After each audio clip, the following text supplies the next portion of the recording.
I pledge allegiance to the flag of the United States of America and to the republic for which it stands, one nation, indivisible, with liberty and justice for all.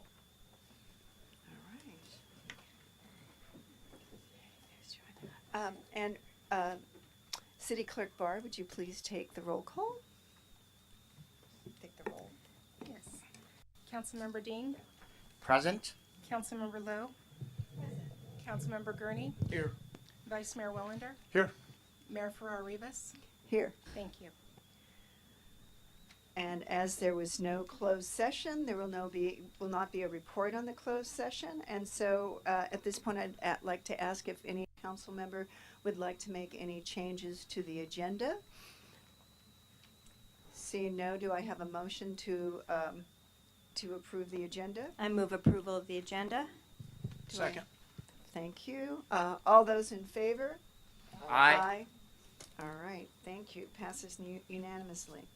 So at this time, we're going to open up the meeting for comments from the public. And just as a reminder to everybody, and for anybody that's new here, is that at this time we will take comments from 10 individuals. And then at the end of the meeting, we will open it up for public comment again. So if you're not able to make a comment because you didn't get in the line, then we will have another period at the end of the session, and everybody will have 2 minutes for their comments. So do we have anybody that would like to make a public comment? Yes, thank you. Please approach the podium. Thank you. I was going to say microphone, podium, that brown thing there. There we go. Hello, thank you. Everybody ready? Yes, here we go. Okay, Gil Latimer, Grant Court, Sonoma. Good evening.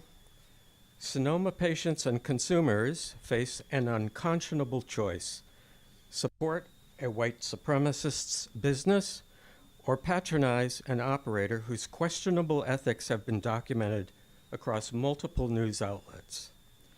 This isn't the choice any community should have to make, but it's the false choice this council's inaction has created. First, we have Eric Pearson. Few dispensary owners have been implicated in as many questionable business practices as Mr. Pearson. Unlike Mr. Pearson, who slandered our advocacy group before this very council, we tell the truth. We have the receipts. On the other hand, we have John Lowe. Mr. Lowe is a well-known purveyor of bigotry towards those of different race, creed, color, and orientation.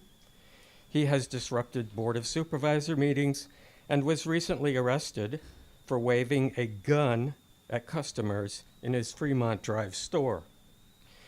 One choice, documented unethical practices. The other choice, documented bigotry and violence. Our patients and fellow citizens are caught between supporting ethically challenged business practices and patronizing a business owned by someone who spreads hate. This is what happens when government fails to act. Residents get trapped between unacceptable choices. You have the power to end this false dilemma. It's time to release the RFP for the second dispensary and give Sonoma the ethical business options our community deserves. Thank you. Thank you very much. We stand before you to read into record a letter that was published in last Friday's IT. My name is Bill Hutchinson, 5th Street East, Sonoma. Tyler Dalton, 460 La Quinta Lane, Sonoma. Editor, we watch dumbfounded as President Trump dismantles the structure of our beloved home, the United States of America. We are outraged as he demolishes the institutions that protect us, ignores court rulings, usurps the constitutional power of Congress, and sidesteps due process for people picked up from their workplaces by masked, armed personnel. Who are we? We are 7 retired Sonoma clergymen who have, no, we don't look that old, who have met together weekly for decades. Thursday morning breakfast and Bible study. Our Christian faith and our deep belief in the dignity of every person now prompts us to take action, to protest, to bear witness. We read these words in the book of Joel from the Hebrew Bible, referred to as the Old Testament by some, but let justice roll down the waters and righteousness like an ever-flowing stream. And these words of Jesus in the Gospel of Matthew, I was a stranger and you took me in. I was in prison and you came to visit me. We also note with horror the many parallels between our country today and the Germany of the 1930s, where a authoritarian dictator cowed his country into odious mechanisms of brutality, racial preference, and annihilation. Enough. And so we invite you all, people of Sonoma, people of conscience, people of compassion, people of faith, to join us in peaceful, weekly, stubborn resistance under the theme, Bring Back Democracy. Bring a candle, itself a symbol of radiant hope, as we will also. We will assemble every Sunday, starting on last Sunday at 5 o'clock, August 17, but every Sunday from now on the grass in front of Sonoma City Hall. Join us. What are our names? I'm going to give you a little more than 2 minutes because there's two of you, so you can continue on. We're done in 10 Oh, seconds. no, we'll keep- Yeah, thank you very much, sorry. Mary. Yeah, but the signatures of this letter are the following. Herbert Anderson, a really renowned scholar, Herbert, and his wife Phyllis. Norm Cram, Pather Dalton, myself. Todd Evans, Bill Hutchinson to my left. Tim Kellgren, and Alan Piotr. Thank you, Council. Thank you. Thank you.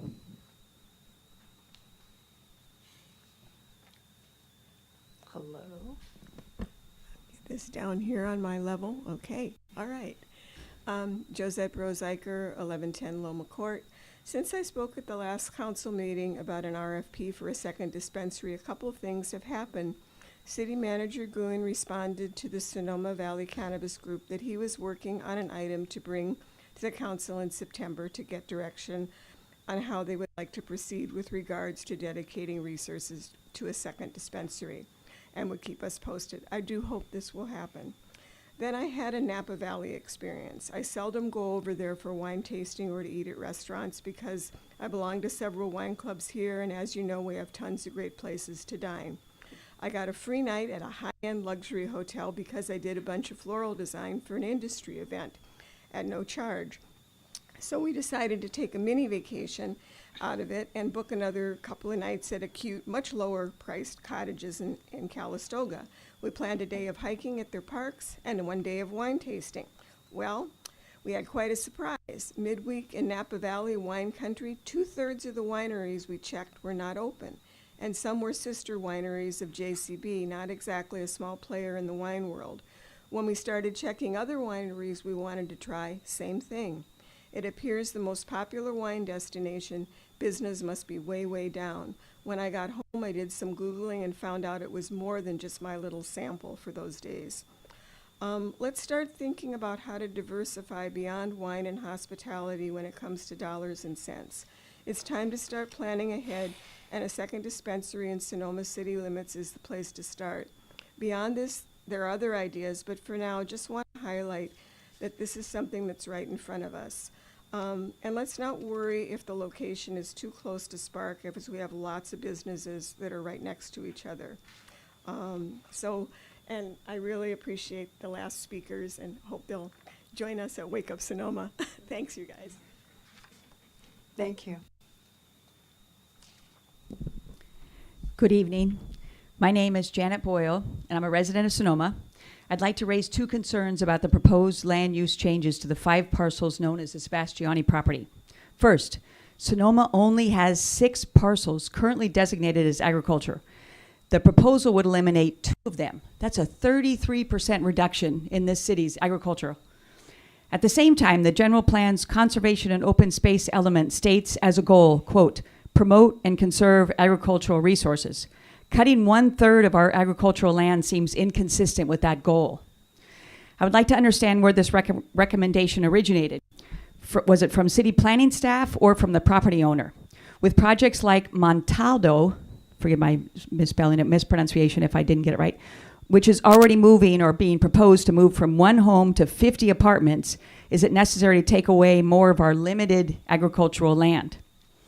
I urge the city to retain the agricultural designation of these two parcels rather than reclassifying them as Sonoma mixed use, which could allow up to 25 homes per acre along the bike path. A petition for a more balanced land use has already gathered 748 signatures from residents despite our little outreach. Second, for the remaining three parcels, my second concern, for the remaining three parcels, I recommend low-density residential zoning consistent with the neighborhood. This would provide housing while limiting strain on infrastructure. Higher density zoning could add over 500 cars to the intersection of East Spain and East 4th Street. In summary, keeping agricultural zoning where possible and using low-density standards elsewhere better aligns with the general plan and helps address traffic and safety concerns. Thank you. Thank you. Thank you very much. Good evening, Ken Stokes, resident of Brazil Street. I've made a number of points over the last 6 or 7 months to both planning and city council. I want to focus on 3 of those tonight. Janet covered one very adequately, which is the rezoning or re-land use planning for the agricultural properties. That clearly goes against the stated goals in the general plan. And it's interesting that we have those goals, and yet the first time we come up against them, we punt and go a different direction. I also believe, or I'm led to believe, it's against the current landowner's desire as well. That would have to be confirmed. My second point is also with regard to the density, which Janet raised. If the city is to be respectful of the neighborhood in which the winery property is located and is concerned about increased issues with regard to property evacuation in the event of wildfire, the proposed residential density of 7 to 25 units per acre is simply not acceptable. It should be set at something much closer to the existing medium-density residential range of 7 to 11.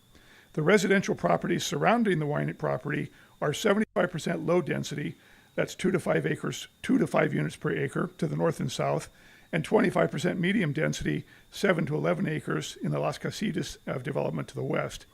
Mathematically, this translates to an average maximum allowable density of 6.5 maximum. The proposed densities would raise the minimum above the current maximum and raise the current maximum allowable to nearly 400% or 4 times the current.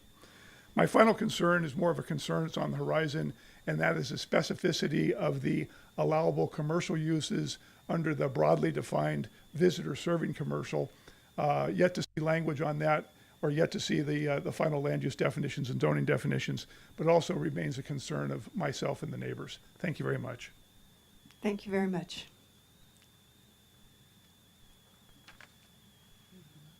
Hello.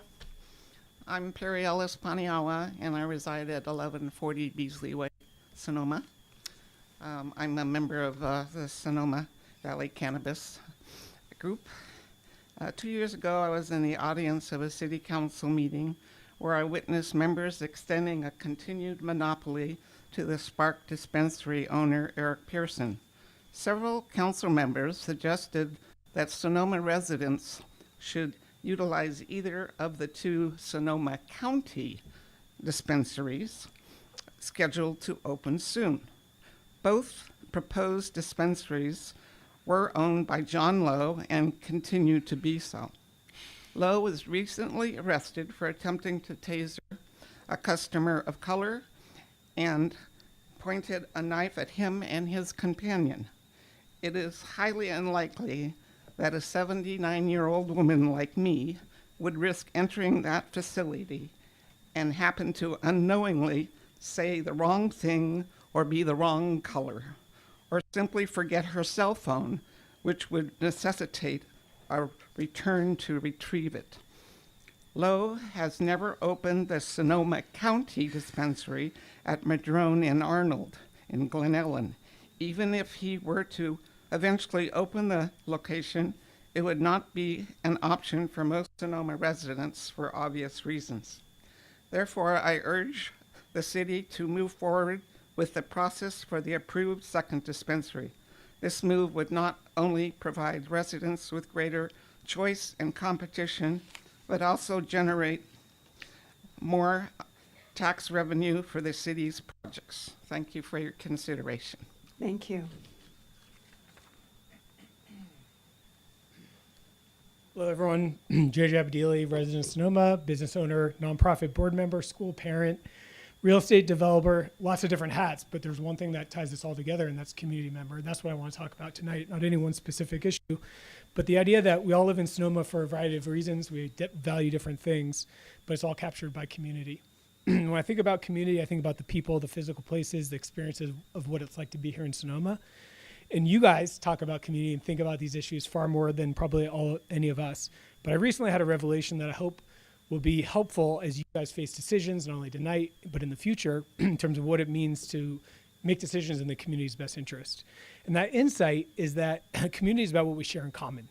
It's about, by definition, it's not about any one person or party's self-interest. In other words, it's about sacrifice. To be a member of a community, to benefit a community, to serve a community, you must sacrifice one's self-interest. So we see sacrifice from community builders all the time, right? Service, volunteerism, whatever it may be, even serving in public office.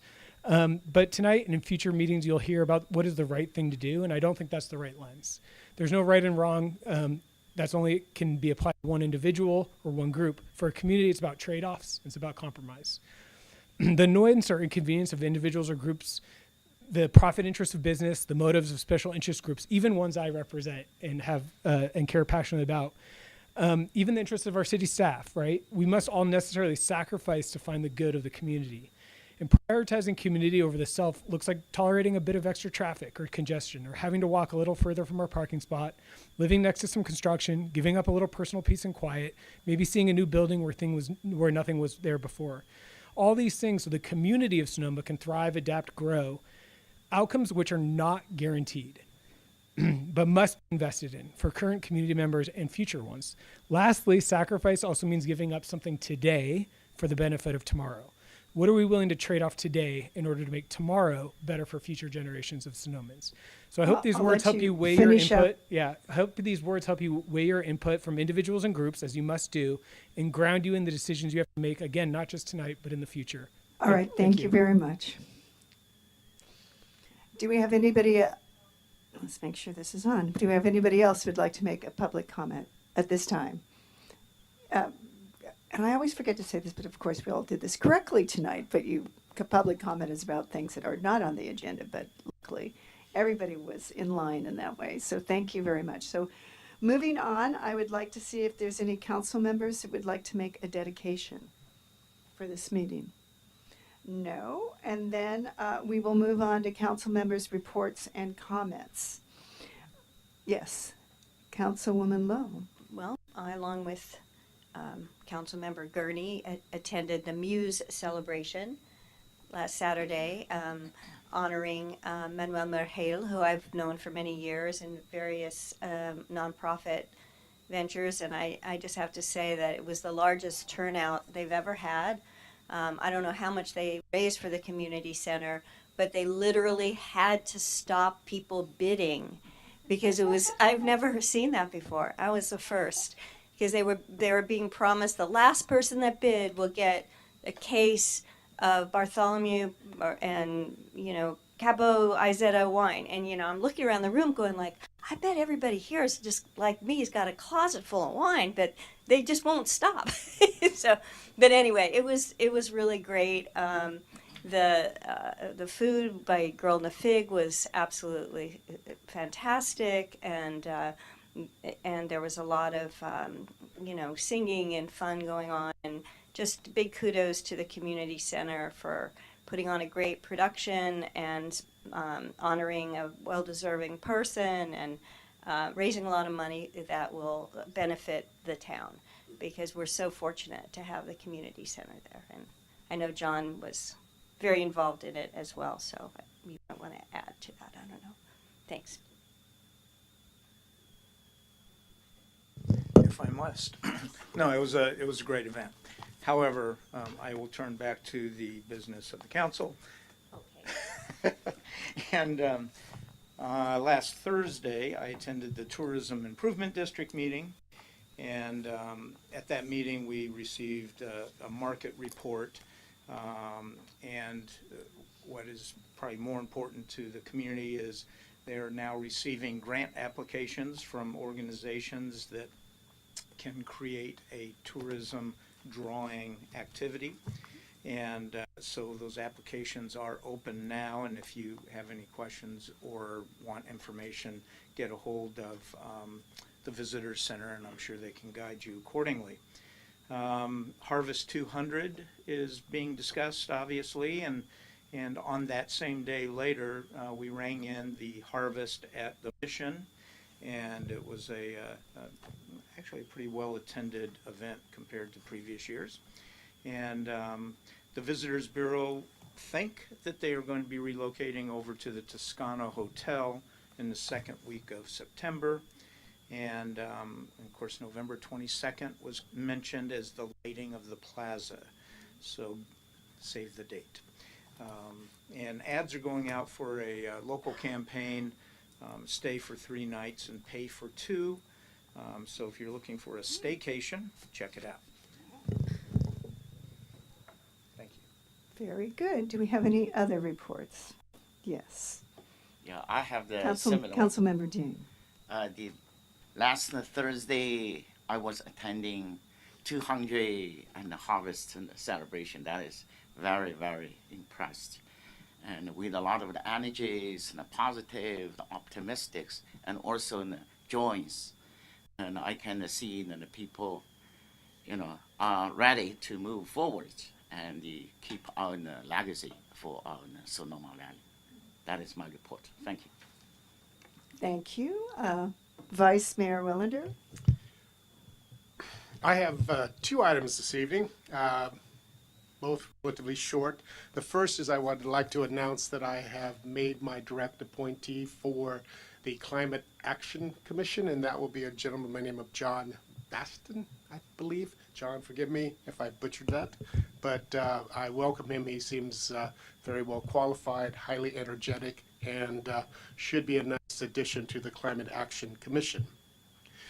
The second item I wanted to just bring to everybody's attention, I had the opportunity to meet with a woman by the name of Whitney Ruling, who is the CEO of Sonoma Family Meals. And that is the organization that is in transition and taking over the Unity Kitchen. I spent about an hour with her asking many questions and hearing more about their business plan and how they work and their model. And I left with confidence that the provider that was started many years ago by Catherine King will continue on, and I believe in a very vibrant and positive way. And I am going to be suggesting to the city manager that at some point in the not too distant future to invite her to give a small presentation to the council and the public on such a topic. So those are the 2. Thank you. Great. Thank you very much. So I have a couple to report. So first of all, I attended the Sonoma Clean Power meeting on August 7th. And one of the good things that they reported is they are engaging in their tribal engagement efforts to meet with local tribes and Native people. And the goal, I don't know if it's a goal, but they've identified 20 tribes, 15 which are federally recognized, and then have met with 5 and had government-to-government meetings with the 5 tribes. And they're working with K Street Consulting in regards to making sure that they are doing these meetings in a very appropriate manner of listening and respect of one government to one government. So that was really great to see. And then second was we approved the proposed generation rates at Sonoma Clean Power. And we're looking at the rates will be set so that Sonoma Clean Power customer total bills have a target of 0.5% below PG&E's bundled services. We would like that to be higher, and ideally in the future that will be higher. There's a lot of issues right now that are going on between a lot of the community choice aggregators across California in regards to PG&E setting up the PCIA rates in a different way. So if you go into Sonoma Clean Power at the end of the year, there's a true up, and I won't go into the total explanation of this, but it just is. Please go on and look at what that is. But there's a lot of issues around that. So part of what this rate being lower than normal is to make sure that we are able in 2026 to be able to continue on an ongoing basis to offer better rates to our customers over what the bundled rate is for PG&E.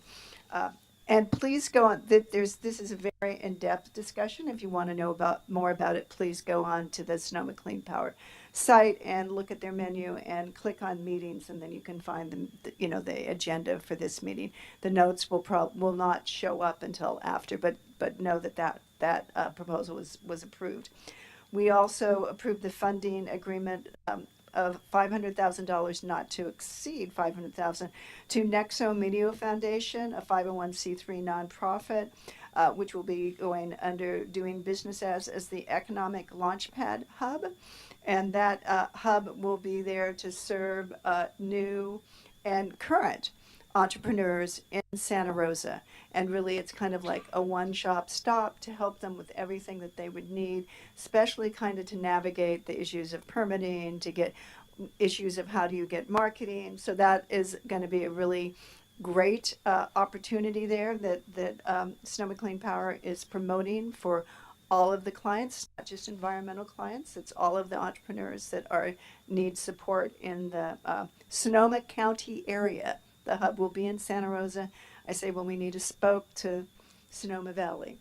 So hopefully that will happen at some point. And then we also adopted a resolution that we are offering, this is very exciting, participation in Sonoma Clean Power's Community Choice Aggregation Program to the unincorporated Lake County, City of Clear Lake, and the City of Lakeport. And so we're offering that. That still will have to go through a whole process where we've been in discussions with all of those entities. It looks like that would move forward, but still those will all have to be voted on. And then I think probably that by 2027, that if all goes well, then services will start to Lake County. So we're seeing that as a benefit to Lake County and also as a benefit to Sonoma County and Mendocino County and all the customers, of Sonoma Clean Power. And then, so that's Sonoma Clean Power. On August 14th, I attended a meeting of the Sonoma County Mayors and City Council Members meeting. We received a presentation from Santa Rosa Sheriff and Santa Rosa Director of Economic Development regarding that they are developing an ordinance for massage parlors in Santa Rosa, and they're requiring the masseuses that they be certified massage practitioners. There's been a significant increase in massage parlors, and many suspected that are engaged in sex trafficking and prostitution. And so the goal is to encourage other cities to adopt ordinances to get ahead of potential activity as businesses in Santa Rosa with illicit activities may be shut down. They anticipate that those businesses could look to be moving to other cities. Then we also received, which I will not go into the details of this because much of this is far above my level of understanding at this point, but on the Potter Valley Dam, and there's an organization of the Eel River Association that's looking at how we're going to deal with as that dam comes down. PG&E is taking that dam down, and how we are going to divert waters so that all the water that is currently being held in that dam would then flow to the ocean, and what process and what needs to be set up so that those waters flow to continue to serve the people that are now currently served by the water that comes from the Potter Dam. And then I was very sorry not to go to the Muse event. Two quick things. I did meet with the Sonoma Cancer Support nonprofit that is on First Street West here in Sonoma. It's been around for 10 years. Lovely facility. They offer services to people in regards to supporting the healing process for people that have cancer. And so it's really great to go there, and they do offer their services on a sliding scale. So many services there. And then last but not least, I was able to be a judge at the zucchini races. and as I said, which was fabulous. And the zucchini races, as far as I know, are the only plant-based races in the world. There it goes. So that's my report. Sorry it's so long, but there's a lot going on and important information for everybody. So now I'd like to ask our city manager if he has any comments or announcements he would like to make. I do. Thank you, Mayor. First off, I just wanted to remind everyone, and since we did have the opportunity to heard about the general plan update, the city's website, sonomacity.generalplan.org, is a good place to go. That website has a lot of information on it, including how to go to a task force, scheduling presentations with staff, providing comments. And then all the documents are on the website, so you can see what's been released. You can link to those documents. You can review them, provide comments, and it also provides information on how to submit comments to the city. All these comments are collected by the city. They'll be incorporated and be used through the process as we go through informing how that general plan is created. So just as a reminder, this is a great website to go to if you have any interest, which I hope you do, in the general plan. As a reminder, the documents and maps section here has all the elements that are being released. As they get released, they'll be put up here and we'll report out. So if you have any questions, please reach out to us and we'd be happy to share it with you. A couple other things. The cemeteries, we are having volunteer days back at the cemeteries again, coming up in the Valley Cemetery on September 20th, Mountain Cemeteries on Saturday, October 25th, and Veterans Cemetery on Saturday, November 8th, and they'll be from 8 to 2 p.m. You can sign up online. There's information on the website about when those are. You can sign up. There's 2 shifts, or you can do the full day, depending on how excited you are about being up there. So looking forward to that. And also at the cemeteries, we do have new cremation niches available, both at Mountain Cemetery and Veterans Cemetery for purchase. We do have some additional board and commission vacancies open, so if you're interested in serving on one of our board and commissions, please go to our website and to see what's available. All of our youth member positions are currently going to be up for renewal, so if there's anybody that wants to participate as a youth member, we'd love to have them. How old do you have to be? Under 14 to 18. Just one other quick thing before we go into some introductions. As you know, it's been pretty warm out there. The National Weather Service issued a heat advisory for our region. There is a short heat wave essentially tomorrow and Friday. It'll be in the mid-90s. Fortunately, we won't have triple-digit heat, and it will be cooling down at night, which helps quite a bit. Our thresholds aren't met to open cooling centers within the county, but we are keeping an eye on it. I do want to acknowledge SOS we've reached out to them. They are extending hours of SOS, the Unity Kitchen, till 6 p.m. tomorrow.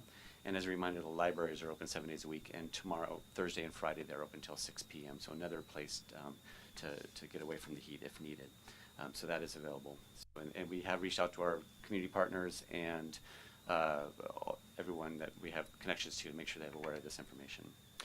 And then finally, I have 2 introductions I'd like to do, if possible. The first is I'd like to ask Liz Russell, who is here in the audience, to come in. She is the district rep for our California Senator Cabaldon. And she wanted to introduce herself to the council. Good evening, everybody. So I'm Liz Russell. I just started on staff with the Office of Senator Christopher Cabaldon. So I will be the staff member that is covering the Sonoma County part of the district. So glad to meet all of you. I've seen a few of you at some events in the community, so it's nice to meet the rest of you. And I do have my card if anybody would like that. And just please feel free to reach out anytime. Thank you very much, and congratulations and welcome. Thank you. And secondly, I wanted to introduce, I'm very excited to introduce, our new Parks and Rec Director, Dave Johns, who started Monday here with the city. I'd like to ask you to come up, Dave, and introduce yourself. And he made his first public appearance last night at the zucchini races. Yes. Well, thank you, City Manager Ewan. Good evening, Mayor, council members. Just want to first and foremost thank you all for the opportunity to be in this position. This is a really exciting time, I believe, for Sonoma. I also want to thank the community members who have been extremely warm and welcoming in my first 3 days on the job and at the zucchini races last night. This is a really exciting opportunity. There are already really great programs and services happening here in Sonoma, but I feel this is an incredible opportunity to further define Parks and Recreation as part of Sonoma's vibrant community. I'm excited to work with the dedicated staff team and the incredible community members on enhancing our public spaces, delivering memorable community events, and collaborating with the amazing community partners on recreation, arts, and outdoor experiences. 3 days in, but I can already see a lot of excitement, a lot of opportunity ahead. So thank you all, and ready to get to work. Welcome. Congratulations. I know there'll be a line at your door, so. All right. And that's all on. I have. Oh, you have, that's Nope, it? that's Are you sure? Yeah, okay, great. Okay, so now we're going to move on to our illustrious city attorney, Mr. Ruderman. I don't think I can follow that, so no comments for this evening. All right. No comments. Yes, we appreciate those no comments.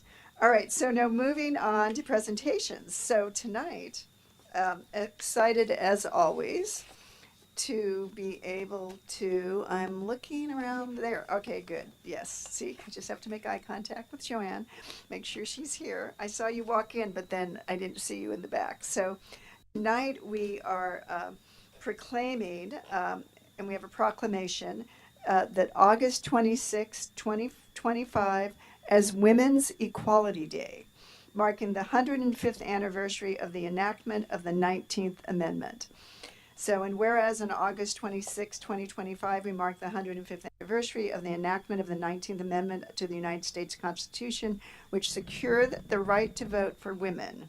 And whereas, in 1976, the Sonoma County Board of Supervisors established one of the first commissions on the status of women in the state of California with the purpose of promoting equal rights and opportunities that enhance the quality of life for all women and girls, and addressing issues of discrimination and prejudice that negatively affect women in Sonoma County. Whereas women constitute nearly 50% of our workforce, the majority of the students in our colleges and graduate schools, and an increasing number of primary breadwinners, and whereas in 2024-25, Sonoma County women working full-time earned 86% of what men earned, and women working in agricultural and service areas such as the majority of women workers in Sonoma Valley earned even less. Whereas even with the gains women had made, more work remains to be done in many areas and directly impacts equal pay for equal work, including access to quality, affordable child care, affordable housing, and comprehensive health care for women, including reproductive and mental health care.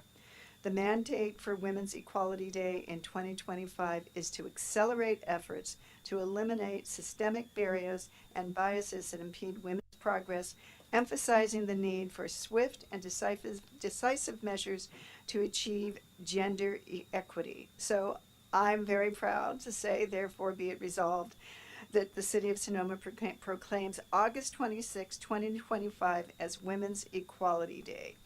And so, thank you. I'm going to bring this up. We'll take a picture, and then I'll have you say a few words. Great. But let's make sure you get the proclamation first. Okay, thank you. Oh, and so we have Joanne Brown and Jenny Jenny. Belway is our new member in the commission, and she's a development director for the health clinic here. And I wanted to introduce her to the city and the city council. This is a perfect opportunity to do Yeah, that. thank you. And this is our second time seeing Jenny in the last month, so it's very exciting. Good. Here, one moment.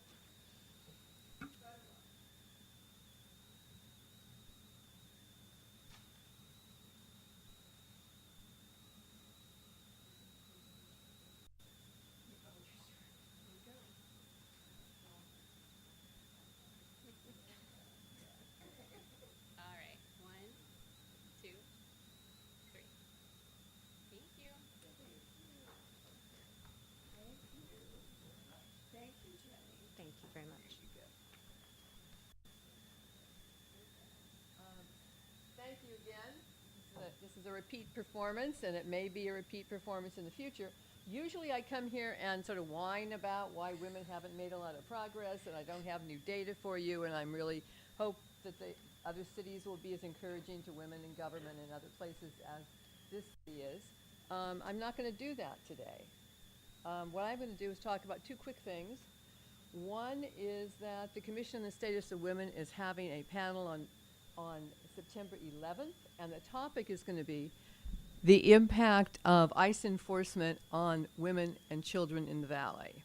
So we have a panel of 4 speakers, including Mary Carmen Reyes, who's coming from the health clinic, and we're going to have a speaker from Cloverdale, and we have 2 speakers from Santa Rosa also. The second thing is, and I hope I don't have to talk about this next year, I would like you all to be more vigilant about the statements and activities that we're seeing on a nationwide basis having to do with not the progress of women, but bringing women back, whether it's women's rights in terms of voting, women's rights in terms of reproductive health. I didn't think in my lifetime that I would see that happening, but I think that is something that we really need to not underestimate. So I'm asking all of you and all of you here to be vigilant about that, those sentiments that seem to be arising nationally. Jenny, do you have anything you want to say? I can't follow that up. Okay. And could good. you, And where, thank you. September 11th, where would that? September 11th at County Administration. You'll all get invitations. It's also Zoom. It's our regular meeting time, which is 6:30. So we're really hoping to have good turnout. We'll also have interpreters there, obviously, to be able to have live word-for-word interpretation in Spanish. And I do have some data for you all here. All right. Oh, and you can hand this here to our Monique. Thank you. Monique Saviez. Thank you. Thank you very much, Joanne. Thank you, Jenny. All right. At this point, we are going to be moving on to item number 7, the consent calendar. So all items listed on the consent calendar are considered to be routine and will be acted upon by a single motion. There will be no separate discussion of these items unless members of the council or staff request specific items be removed for separate action. Does anybody want to pull anything from the consent calendar? All right, seeing none, I would like to ask if we have any public comments regarding the consent calendar. All right, seeing none, moving on. Do I have a motion to approve the consent calendar? I move approval of the consent calendar. I second. All those in favor? Aye. Passes unanimously.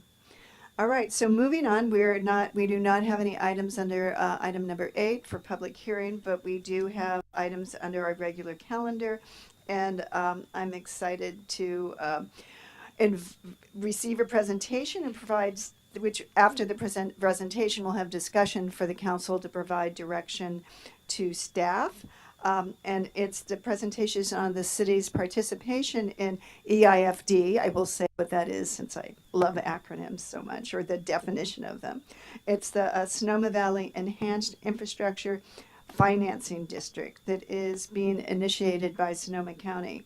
So I would like to introduce our supervisor. Yes. Oh, you're going to do that first. That's right. Okay. I'm going to pass this on to David Ewan, and then we will go from there. Thank you. Great, thank you, Mayor. I just wanted to kick this off to frame the issue for City of Sonoma, why we're talking about this here in the city. This is, as you mentioned before, the county has come forward to propose an enhanced infrastructure financing district, which we will learn more about here shortly. The reason the city is involved is that we have to determine if we want to participate and have our boundary included in that, which would then mean this tax increment from the city, which you'll learn about here in a minute, would then go into the pool that the city and county would then jointly decide how those funds are spent for the better of the entire region. And one of the reasons for bringing this forward is during your goal setting in January, the City Council established Sonoma Valley unification and annexation as a priority council goal for 2025. Under that council goal, you identified specifically evaluate a valley-wide EFID, and essentially that was to help identify how funds could be shared, how we can work together to enhance the overall valley, not just within the city limits. And so this is one step in addressing that goal and looking at that goal that we talked about back in January. So without talking anymore, I'm going to turn it over to our Supervisor Humacio, to introduce the presentation, and thank you for coming tonight. Appreciate it. Thank you. Good evening. It's great to be here. Oh, look at me just breaking your stuff. That is my welcome. Oh, thank you. It's all right. How about that? See? Oh, Okay. good. And you know how to put it back together. Good. You know, a woman of many talents. Thank you for your time today. I'm glad that we are bringing this topic as a presentation to you. As we know, with our aging infrastructure, there is a lot more needs than funding is available. And with redevelopment funds going away, this is a perfect opportunity for us to work collectively between the county and the city in meeting those needs of our district and our community to help keep tax dollars locally, to invest in much needed infrastructure. And there's a broad list of options in which you can use enhanced infrastructure financing district dollars.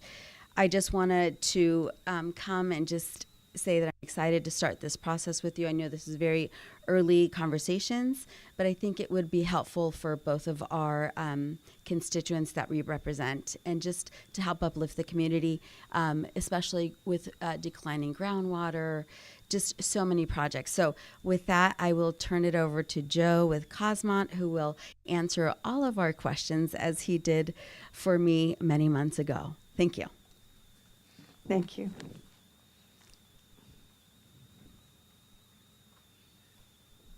Thanks, Supervisor, and hi, Mayor, and members of the council. Good to meet you. Joe Dieguez, or good to see you again.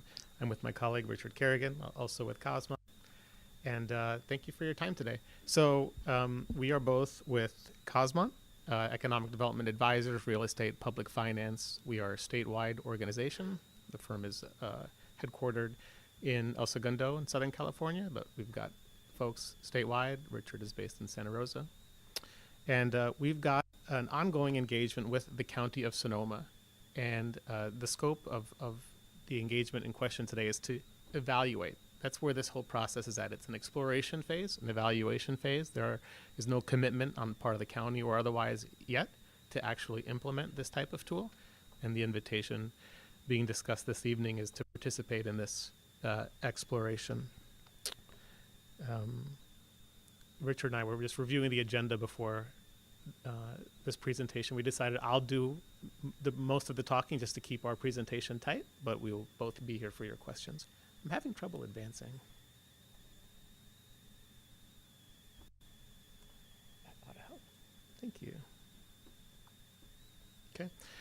So as the supervisor aptly covered, there's a variety of tools available for both cities and counties to do things like infrastructure investment, water, sewer, roads, various types of infrastructure. And one of these bubbles, these types of tools that have sort of disappeared, was tax increment financing, that top bubble. It was around in its former iteration as redevelopment agencies prior to 2012. It was then dissolved. And for a couple years there was nothing in its place, no form of tax increment financing, which had previously been in California for 75 years.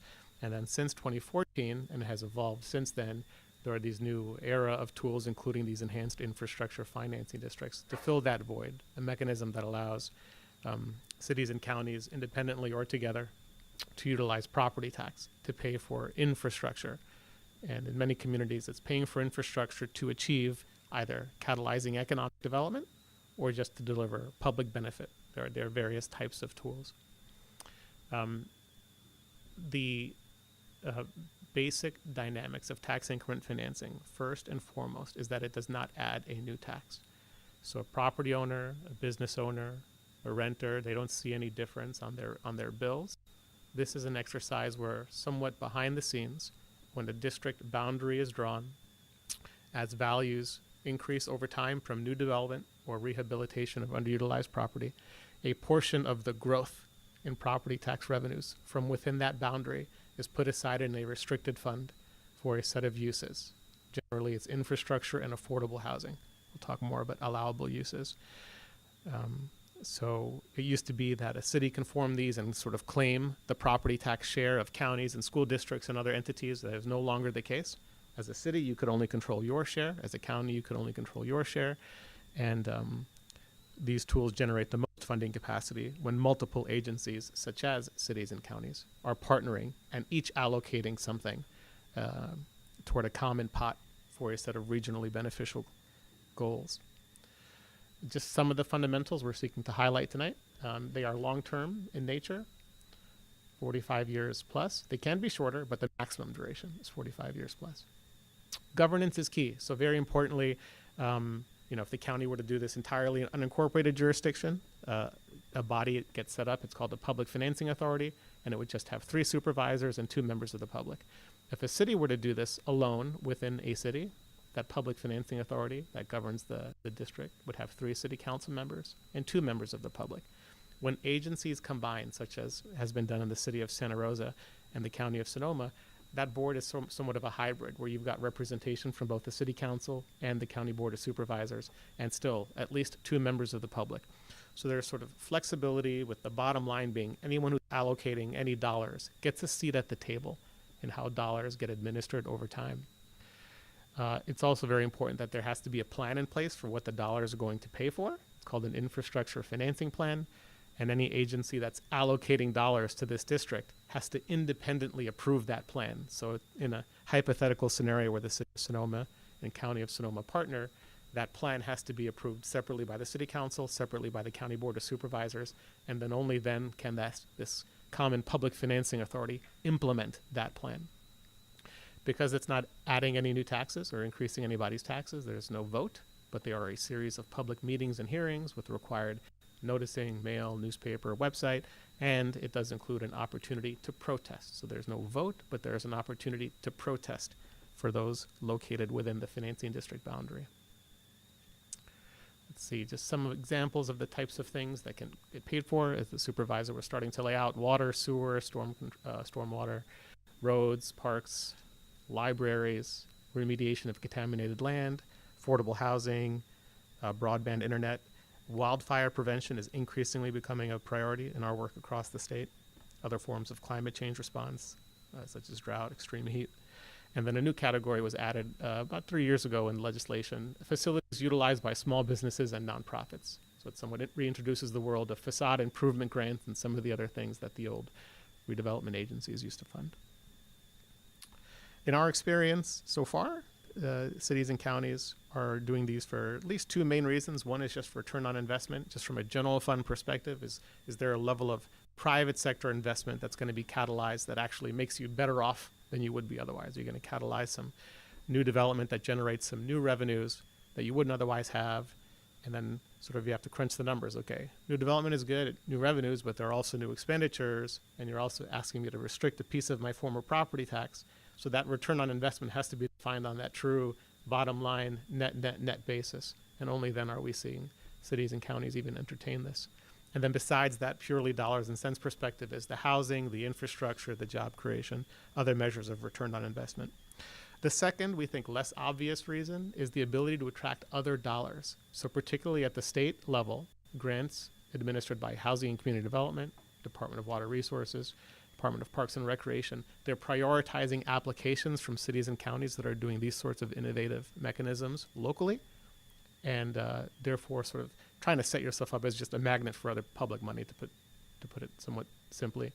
And so it's a second reason we see jurisdictions go down this path, or at least evaluate it.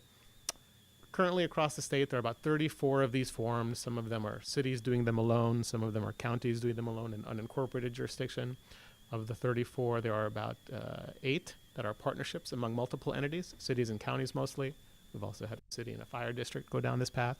Closest geographically is, of course, the city of Santa Rosa's partnership with the county of Sonoma, formed in July, just last month, and all shapes and sizes.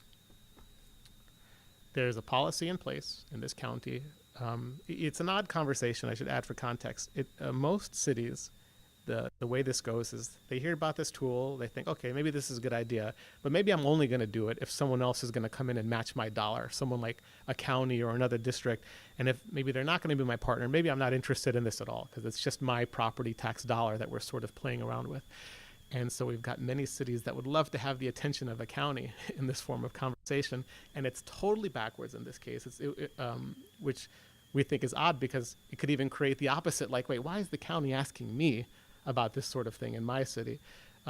The reality is many cities would like to have the opportunity of potential partnership and of just amplifying the dollars available to fund projects within the city. That's sort of the biggest bang for a buck a city can get. If they're not only allocating a piece of their dollars, like a retirement account, but getting somebody else's match, like an employer matching an employee's retirement account allocation for projects within the city. So if there's something sort of in it for the city, that's what we would see it be. And in anticipation of these forms of conversations, the county adopted a policy that says if a county is going to be a city's partner, there are certain things, criteria that need to be met. The county is not going to allocate more than the city. The county is not going to allocate all of its share of the property tax. And there needs to be a net positive to the county general fund, which is the same, by the way, that we would expect that the city to see. And then there are these other priorities listed by the Board of Supervisors, addressing things like affordable housing, climate adaptation, transit-oriented development, and these other forms of things. And then lastly, very importantly, is just compliance with state law. There's lots of ways to use the dollars. For sake of time, I won't go into all of them, but these districts can issue bonds. Many will issue bonds. They are bonds that would be separate from the books of the general fund, very importantly. It's a separate entity with its own dollars. It would not entangle the city's general fund credit. And then some of these won't even issue bonds at all. Some will just pledge dollars for reimbursement to other parties, such as developers who are advancing costs for infrastructure, and they just may want to be reimbursed. And sometimes either just used to match, local match for grants. So different ways to use the dollars. There's some examples of the grants, but I'll keep moving for sake of time. And there's a timeline. So there's a timeline to actually implement these. We are way at the beginning of this process. This is an exploration phase. The county itself is not committed to doing one of these at all, unincorporated or within cities in District 1. But if this were to move forward, there's a very legally prescribed process that involves many public meetings, hearings, the types of public noticing that I mentioned earlier, mail, newspaper, website, and the opportunity to protest for folks within the boundary. And just to give folks a sense of time, generally it's this 12-month or so timeline from beginning to end once someone decides, yes, we're interested in moving forward. So that's really it. Richard and I are both here for questions. And again, just describing this as an invitation to participate in an exploration. Thank you very much. Could we, I would like to see if anybody has any questions. All right. Okay. Councilmember Deng, did you have your hand up, Sandra? Okay, we're going to start with Sandra. Yes, Yeah, go ahead. Okay, all right. And we did have the redevelopment agency. Those kind of things, when it will be retired? 2033 or? 2036 is the latest one. Okay. My question is why we started right now, or we have the option, and maybe 5 years later. My concern is if any expected cost, administrative cost, the city needed to share. I can start. Yeah. The scope of the current engagement first off, timing. Yeah, there's no rush. I mean, we haven't heard from the supervisor or certainly the county administrative office that there's any kind of rush here. So it's sort of a evaluation, exploration. In other communities, when they are feeling time sensitivity, it's because they feel that there is investment coming that represents a lift in assessed property values coming that can be captured and then invested into things like infrastructure and community amenities. So if there's nothing like sort of pressing, something developers coming to you with specific projects that are going to create new value, then maybe there is no urgency at all for this sort of thing. Administrative costs, in our current engagement, it's already sort of funded by the county, the evaluation phase, to sort of look under the hood, crunch the numbers, see if there's any boundary scenarios that are of interest to the city or the county separately. But looking even beyond that, generally to form these things, we have found that it varies who funds it. Most of the time, cities will fund it themselves, even the evaluation, and even if there's a county partner. It's obviously different in this case. What has been discussed in, let's say, Santa Rosa and Sebastopol are potentially sharing of costs between the county and the city. Just order of magnitude to form one of these from beginning to end, maybe you're in like the $100,000 range to form one. Ongoing administration varies. We've got a very competent auditor controller in this county. They've very well versed in how to administer these things. So a lot of the nuts and bolts are administered in-house at the county in terms of allocation of property tax. It would absolutely take some staff time. Typically, finance director has to spend time, or finance director staff has to spend time administering. Sometimes when consultants like our firm are brought in to help administer on an annual basis, the cost may be $10,000 or $15,000 on an annual basis to administer once they get going and producing revenues. Those are typically dollars paid for by the increment, the district's revenues itself. And then beyond finance director's time, just trying to lay it out in terms of resources, we do typically find that legal review, at least review of documents is required typically by the city attorney's office. So there are demands placed on that office. But somewhat similar to things like community facilities district or lighting and landscaping districts or other forms of financing districts with which the city may have experienced. Thank you. Very clear. And to expand on that, can you touch a little bit on the fact that even though we have our payments until 2036, the setting the baseline and how that works? Yes, thank you. I think that might help. It's a good point. So with tax increment, generally speaking, a target is to set that, I'm very sorry, to set that baseline. I know I messed this up, but please bear with me. To set that baseline before value takes off. It's an interesting circumstance with the old redevelopment agency still in place in both cities like it is in here. When you form that baseline and you still have a redevelopment agency with obligations outstanding, it's not that $0 are available to the district. It's just that first priority always has to go toward paying off the obligations of the redevelopment agency. So what that means on an ongoing basis, the dollars from any parcel that used to be in a redevelopment project area, all those property tax dollars must go first to that county redevelopment property tax trust fund, the RPTTF. And the dollars must first pay for any obligation that the city's successor agency has outstanding. And then what happens is there are typically residual revenues available, RPTTF residual revenues available to the city, the county, and the other taxing entities each period after that year's payments are paid. So the rule is pay your annual bills first for your successor agency, and those residuals that are left over, you can allocate a piece of those dollars to this district. The reality is the dollars between now and 2036 are going to be less than they would be otherwise if you did not have a redevelopment agency still winding down.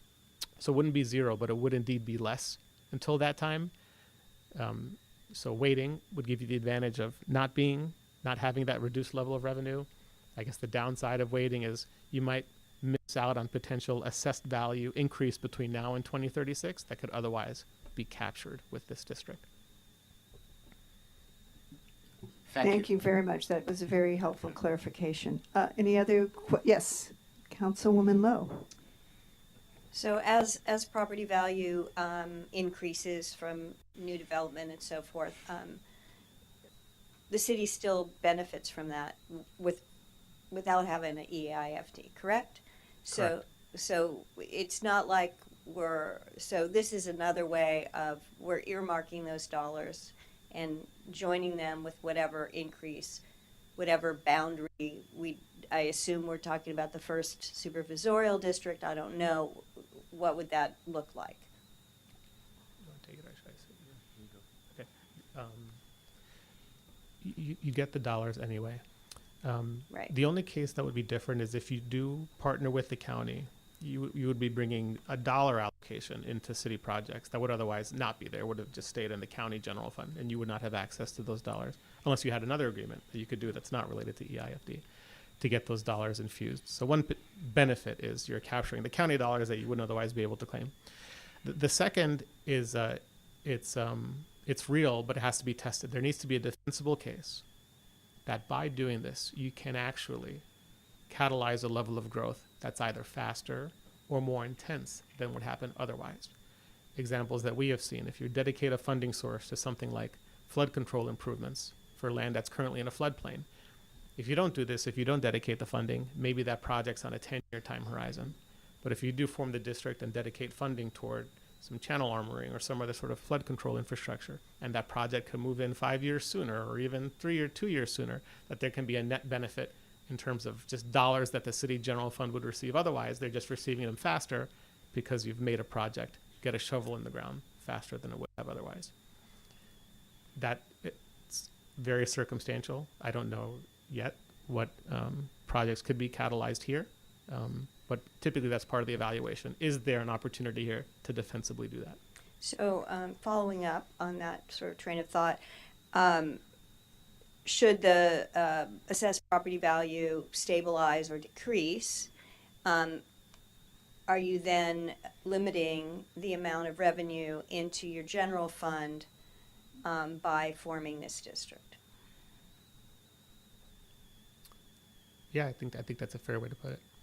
Yeah, typically we'd say when you form these, don't allocate 100% of that gap, because your general fund is banking on at least some growth just to keep the lights on, right? Correct. Just to keep your budget balanced.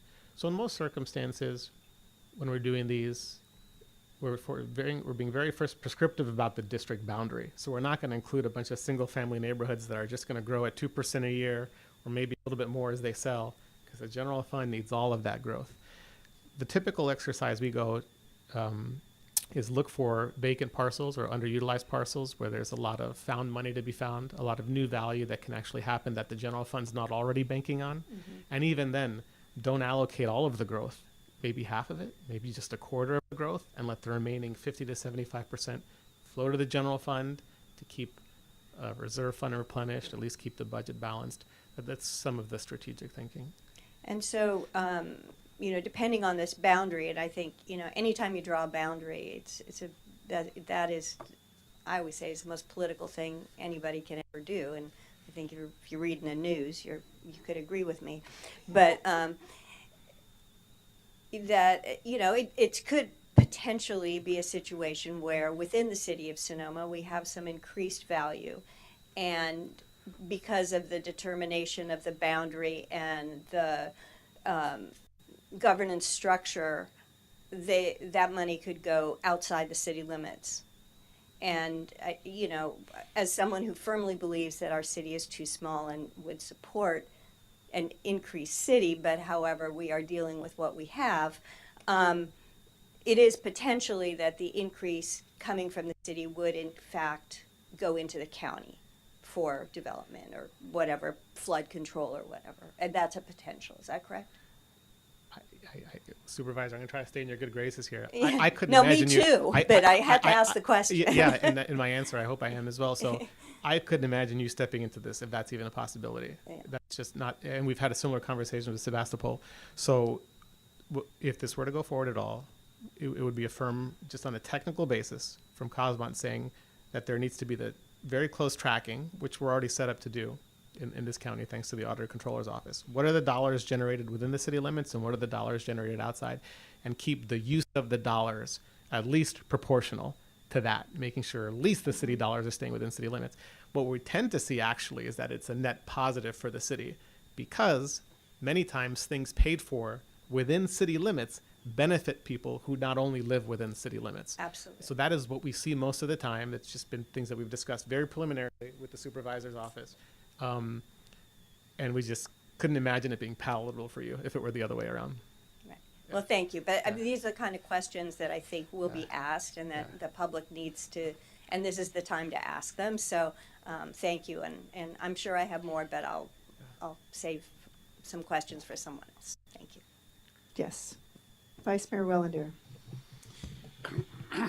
I may have heard the answer already, but in terms of the county, the geographic area, we're talking about partnering with District 1 or beyond District 1? Just District 1. Just, okay, thank you. And you, in the presentation, you had mentioned that it was net positive to the general fund. Can you go back and just explain how that's going to be positive to the general fund? So we'd have to sort of prove a case to everyone, the community, to the council, to staff, certainly finance staff, that we'd have to look at least two scenarios. One scenario where you do this thing, this tool, and one where you don't. And for each scenario, the analysis would say, what are, from within this boundary, however the boundary is drawn, what are the projected revenues. So, property tax, sales tax, hotel tax, everything. What are the projected expenditures, public safety, otherwise? And sort of what's our net general fund impact from whatever is going to happen within this boundary over time. We'll call that your base case.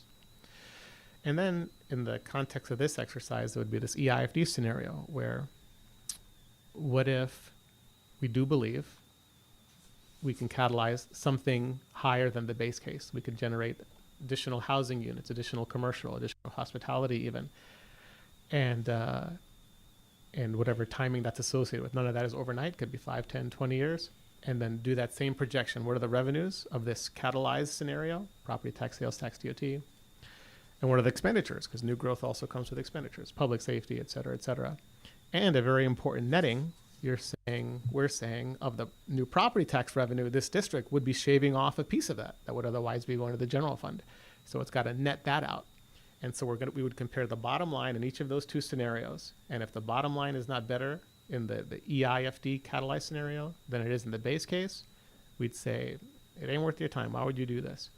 And if it is, or it's not sufficiently enough positive, then we'd say, okay, this is something even then you just may want to consider. That's what we meant. And I do believe I understand the fact that because of our ongoing debt till 2036 with the redevelopment agency, does District 1 also have a redevelopment debt that'll encumber them from taking advantage of the monies? And if so, is it similar, or what's the timeline on that? Yeah, it mirrors the same. So the establishment of the cities and the dissolution of the cities redevelopment affects both the cities and the counties' property tax revenues within the city that have that overlap with the former redevelopment project area. So it is mirrored for the city and county as it pertains to the geography within your city that overlaps with those redevelopment areas. Outside of the city in the county unincorporated area, that's not the case. That the county does not have those obligations. Councilmember Gurney, did you have questions? So I'm gathering the district has not been defined yet. Is that correct?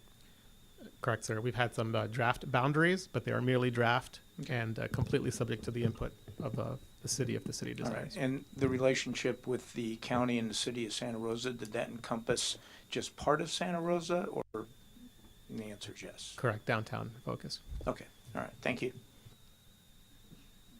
By the way, do you have the map that right now we can get the reference, or not ready yet? Because in here, we mentioned about that is a Sonoma and a Valley and the enhancement infrastructure in the financial district. I don't think the Santa Rosa part, those kind of boundary lines, or is it ready or not ready, or how soon we can see that. Because from Sonoma and the Valley, it's kind of geographically. So I think so that the process would create the map. So there cannot be a map now until we go through the process. So because the process will help divide, because it's not, these areas do not need to be contiguous. So the district could have, areas that are not right next to each other. And so this process would define where the benefit could be derived from. And then that comparison would be made, or to be good or not good. Does that answer your question? Yes, and also we do have a boundary that is so-called Sonoma Valley Citizen Advisory Commission. Right now we so-called Community Advisory Committee. We have a boundary, very clear boundary. I'm not sure if we can gather that one as on the future reference for visitor purpose, or we have another technical way to. No, my understanding, there's a technical way. We're not looking at current boundaries that exist. We're doing an analysis that would create areas that would then comprise the district, and those areas would be dependent upon there being the ability for development there, so that there could be an increment gained. All right, sorry to jump in there. So I have a quick question. as to, because you answered a good number of them, but so just one. I have two questions. First of all, part of my understanding, this may be at a very high level and might be too blunt of an instrument, but this basically enables us to kind of leverage current dollars that would be going into that and potentially do a bond for greater value based on what could be earned from the incremental growth calculation. So in some ways, it allows us to do infrastructure projects earlier than when we would actually have all the money to do that. Is that correct? I would say yes at a conceptual level. At the same time, I would not like to create this expectation that even this is like an overnight tool. Yeah. It is not a tool that generates dollars year one, or that can float a bond year one based on anyone's projection, our firms or otherwise, on what we think is going to happen in the future. The way these do work is you create the district, the value has to grow, the revenues need to flow, and only when you're demonstrating with revenue history a certain level of increment can you bond against that increment and do exactly what you said, leverage that revenue through something like a bond. But to be very clear, when you're issuing that bond in, let's say, year 3, you're assuming that that year 3 revenue stays flat. If it grows, great. It tends to grow historically. Great, but that doesn't mean you're increasing the size of your bond. You're just leveraging at that level, and the value continues to grow, which it tends to. You can consider doing another bond or not consider doing another bond. So it does allow the leverage, like getting a mortgage to buy a house. It does allow that leverage, but it does not allow you to get beyond your skis just based on what you think is going to happen.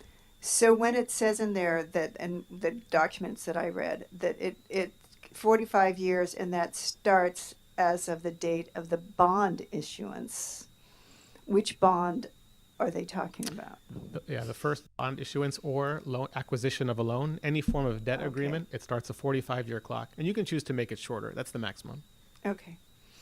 Okay, so this could be going on for a while, and then all of a sudden that happens, and then there's 45 years after that, or 20, or whatever it is. Okay. And then the other question, and I'm recognizing Councilwoman Lowe in regards to, these are difficult questions, but let's ask them. What is the advantage of, from your point of view, I won't make my comments of what I think the advantage or disadvantages are of the city of Sonoma and Sonoma Valley doing it together?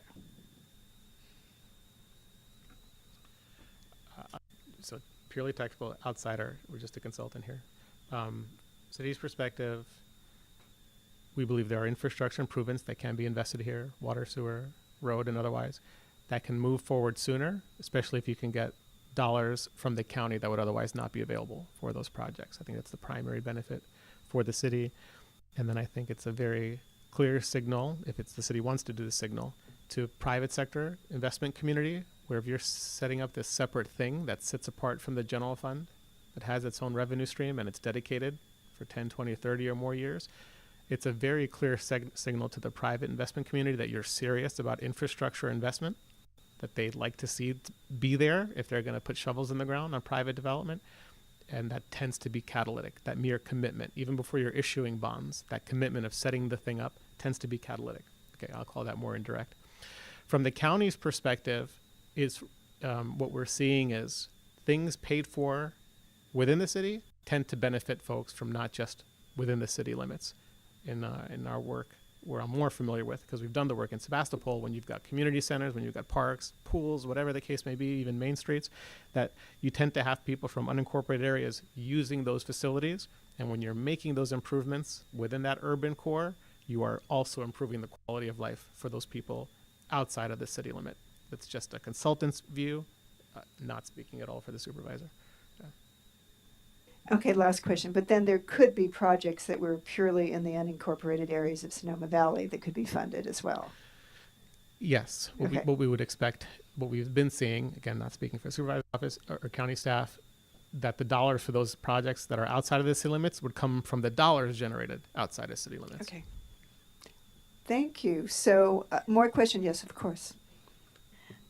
What is the process of, in the event that, we're not happy with this arrangement, and undoing an EIFT? Yeah, that's the divorce proceedings. So lots of off ramps. Triggering there, triggering. So we're like in letter A of this chart here, and over the next, I'd call it 3 months, is this exploration phase. You're not even engaged. You're like dating over these next 3 months, and you're just trying to. You're not even holding hands, yeah. really. You're crunching numbers, and it could just be at that 3 month where maybe you're at letter A still, and you said not into it. County, go for it on your own if you want to, but sort of leave us out of it. No offense, please. So that's your first off ramp. Let's decide that at the end of 3 months you are still interested, not perhaps in getting married, but at least getting engaged. That's letter C, where you're sort of non-binding, but you're sort of putting more skin in the game. And to be honest, asking your staff to spend more time on this thing, especially in letter C, where you're considering at this city council level a resolution of intention, and you're actually forming a body, this Public Financing Authority Board, that's going to start to oversee the potential formation of this financing district. That body's first job is to start to put together, to draft a plan.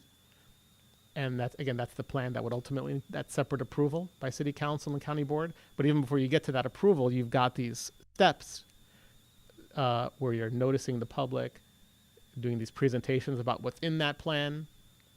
And I'd say the closest thing that you get to like a teeth binding a deal is this letter G, where that plan comes independently before the city council that says, okay, this is what we're going to pay for within the city, outside of the city. Here's my monetary obligation from the city's perspective. It would also have the county's perspective.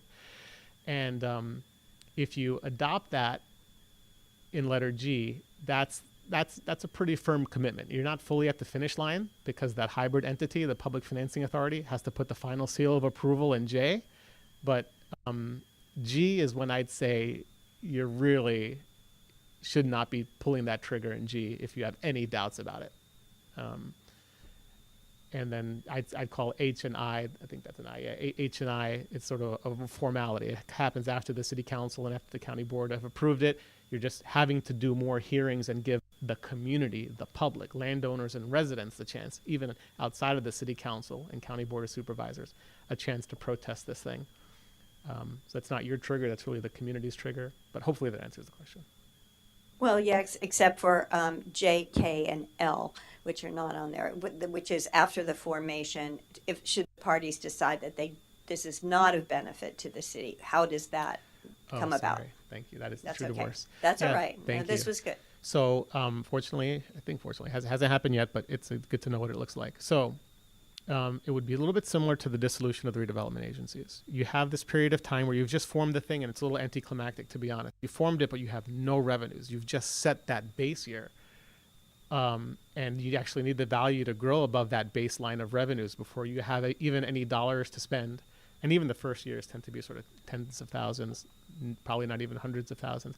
Let's say you decide in those first few years before you've done anything like issue bonds or enter any loan agreements that it's just not working out like you thought it would, you would essentially dissolve the entity, and the dollars, whatever's been accumulated, would be returned proportionally to the city and the county. It will be a sort of time and resources, but you would have not really like lost revenues because it hasn't been committed yet. That's the easier one. You've got no kids yet and you've had a divorce. Now, in the more extreme scenario, you've done issued a bond, or you've entered into a loan agreement or something like that. Real commitment there. And then we'd say the divorce gets a little more ugly. That one really is, you've already promised bondholders you're going to pay their bonds for 30 years or whatever it is, or you've promised a real estate developer who's upsized a water main or extended a road that you're going to pay them back. You've entered an obligation. You must honor that obligation for whatever the term of that agreement is. For any revenue growth beyond that obligation, you're not committed. Your dollars will come back to your general fund and to the county's general fund. But you are obligated, just like you now have your redevelopment successor agency obligations. It will be the same thing. You're still honored to make those payments for as long as you agree to do those, subject to any like workouts, like loan workouts, sort of things. That's the full detention So I process. understand you have the financial obligation, but as far as governance structure is concerned, can you undo the EIFD through some sort of governmental action? Yeah, dissolution process. The answer is yes. And I will say I really appreciate, because the discussion, I kind of like look at this as really more of a J curve for an investment, right? It's like this is actually, there's going to be some cost at the beginning, and it's good for people to understand ahead of time. Things are not going to show up. This is long term, and it's not going to be like we set this up and then all of a sudden things are going to start appearing all over the place. So, I mean, I just think it's very helpful that people know that, because it's very exciting, and then, you know, it's like, okay, that whole first stage when you're dating, and then after you've been married for 7 years, nothing, you know, it's like, whatever. I can't use this analogy correctly, so I won't, because it doesn't look good. Anyway, so just, you know, I think that's very helpful. So other questions, and then we can go on to comments or public comment after this. Yes. Councilmember Gurney. So through the process, if we continue going down this road, at what point does the city have a financial obligation to pay for the consulting, or is the county picking up the bill? I could only comment on what's so far, and then I'll invite Crystal or the supervisor to comment. Up until now, this whole evaluation, that letter A, getting to that point, is covered by the county so far. Crystal, do you want to take a shot at what comes next? Hi, good evening. Crystal Carey Harrell from the County Executive Office. David and I have already had a little bit of a conversation on what the cost might look like. We'd get some help from Cosmont to also estimate those costs. But we do have a contract in place with Cosmont right now for some of the initial steps. But of course, we're hoping that there'd be some sharing as there has been in other jurisdictions for Santa Rosa and Sebastopol. Okay. Thank you. That's the J curve. Yeah, and of course, there's nothing currently budgeted for said study. I will also say that, as we learned in the Santa Rosa example, that some of the upfront administrative costs could be reimbursed by the eventual revenue set aside for the EIFD. This is the first counties go around for Santa Rosa. We don't know exactly how long that will take, and it depends on what growth we see. But some amount, I would say, the county does not expect in the Santa Rosa example to be fully reimbursed for all the upfront costs, but it's to be worked out. And, you know, we did understand we would have to put some money into it, as the Santa Rosa did for their consultant, particularly to do the fiscal impact analysis, which is what the Board of Supervisors will go or no go, starting very at the first level on the positive fiscal impact to the general fund, and then the development of the infrastructure finance plan. The other expense that we've just learned about in Sebastopol, Joe happens to be the consultant for the city of Sebastopol and is working with the county in that scenario. In that county-only EIFD proposal, there would be land surveyor costs as well. So it really does depend on what is the boundaries of the district, what are the needs, and what are some of those upfront costs. Thank But those would all come before and shared before any decisions are made, I think even on a preliminary map. Oh, great. That was my question. Thank you. Yeah, and I'll just add that, and thank you to Crystal. We've been working very closely together on this, and I appreciate all their help and guidance. We did talk about the fact that we are really early in the stages, so if council does want to give direction for me to continue working on this project with the county, we would define what those costs are and when those costs would come into play, and I'd bring that back to council and let you know as we move through those steps along the way. One last question. So what would you consider to be the percentage of your resources, City Manager Ewan, that would go into this before we would be coming to, you know, have a proposal to make a decision as to whether or not we want to move forward from, say, to C, for example? Well, I don't have an exact percentage of my time, but as one of the council goals, it's a priority for me to move these type of items forward. I've already spent some time working with the county administrator's office. We have a great consultant on board, which definitely helps the process quite a bit. And we do have 2 examples here within the county with Sebastopol working on it and Santa Rosa working on it. So I feel like we have a lot of resources to help us move this forward if that's what you'd like to see. Yes, Councilmember Wellander. Continuing with that thought, would it be safe to say, in terms of the impact to staff, the likelihood of impacting our new parks director, our planning director, or our public works would be minimal? Correct. I think in the early stages, it would probably be my time and finance time and legal. I think we'll preserve our parks director, and I know Jennifer's plate is very full. So, great. Thank you. All right, any more questions? All right, at this point, we will go to public comment. Is there anybody that would like to comment on the EIFD? Hello, how are you this evening, sir? Tom Conlon here, live outside the city limits. I am, at the risk of extending this dangerous metaphor into maybe almost polyamorous territory, if you were really hot trot with this, which I think it's probably a good idea, the J-curve investment vision that we have, and your focus really was on how do we get around the 2036 debt payoff obligation. Is there any way we could be creative about maybe the boundary or the entities that would be forming the EIFD? And forgive me if you have already answered this in your questions. I didn't really pick a full answer to that up, so that's why I'm bringing it forward. But it strikes me that the law obligates the two entities that were previously connected to the redevelopment district, but is it attached to that parcel, or is it attached to that entity? And could another entity be formed, a special district perhaps, that carried the ball? Or could the EIFD be targeted to different parcels? I hope that's clear enough. Thank you. And let's see if there's a public comment, and then we'll address the questions. Anybody else that'd like to make a public comment at this point?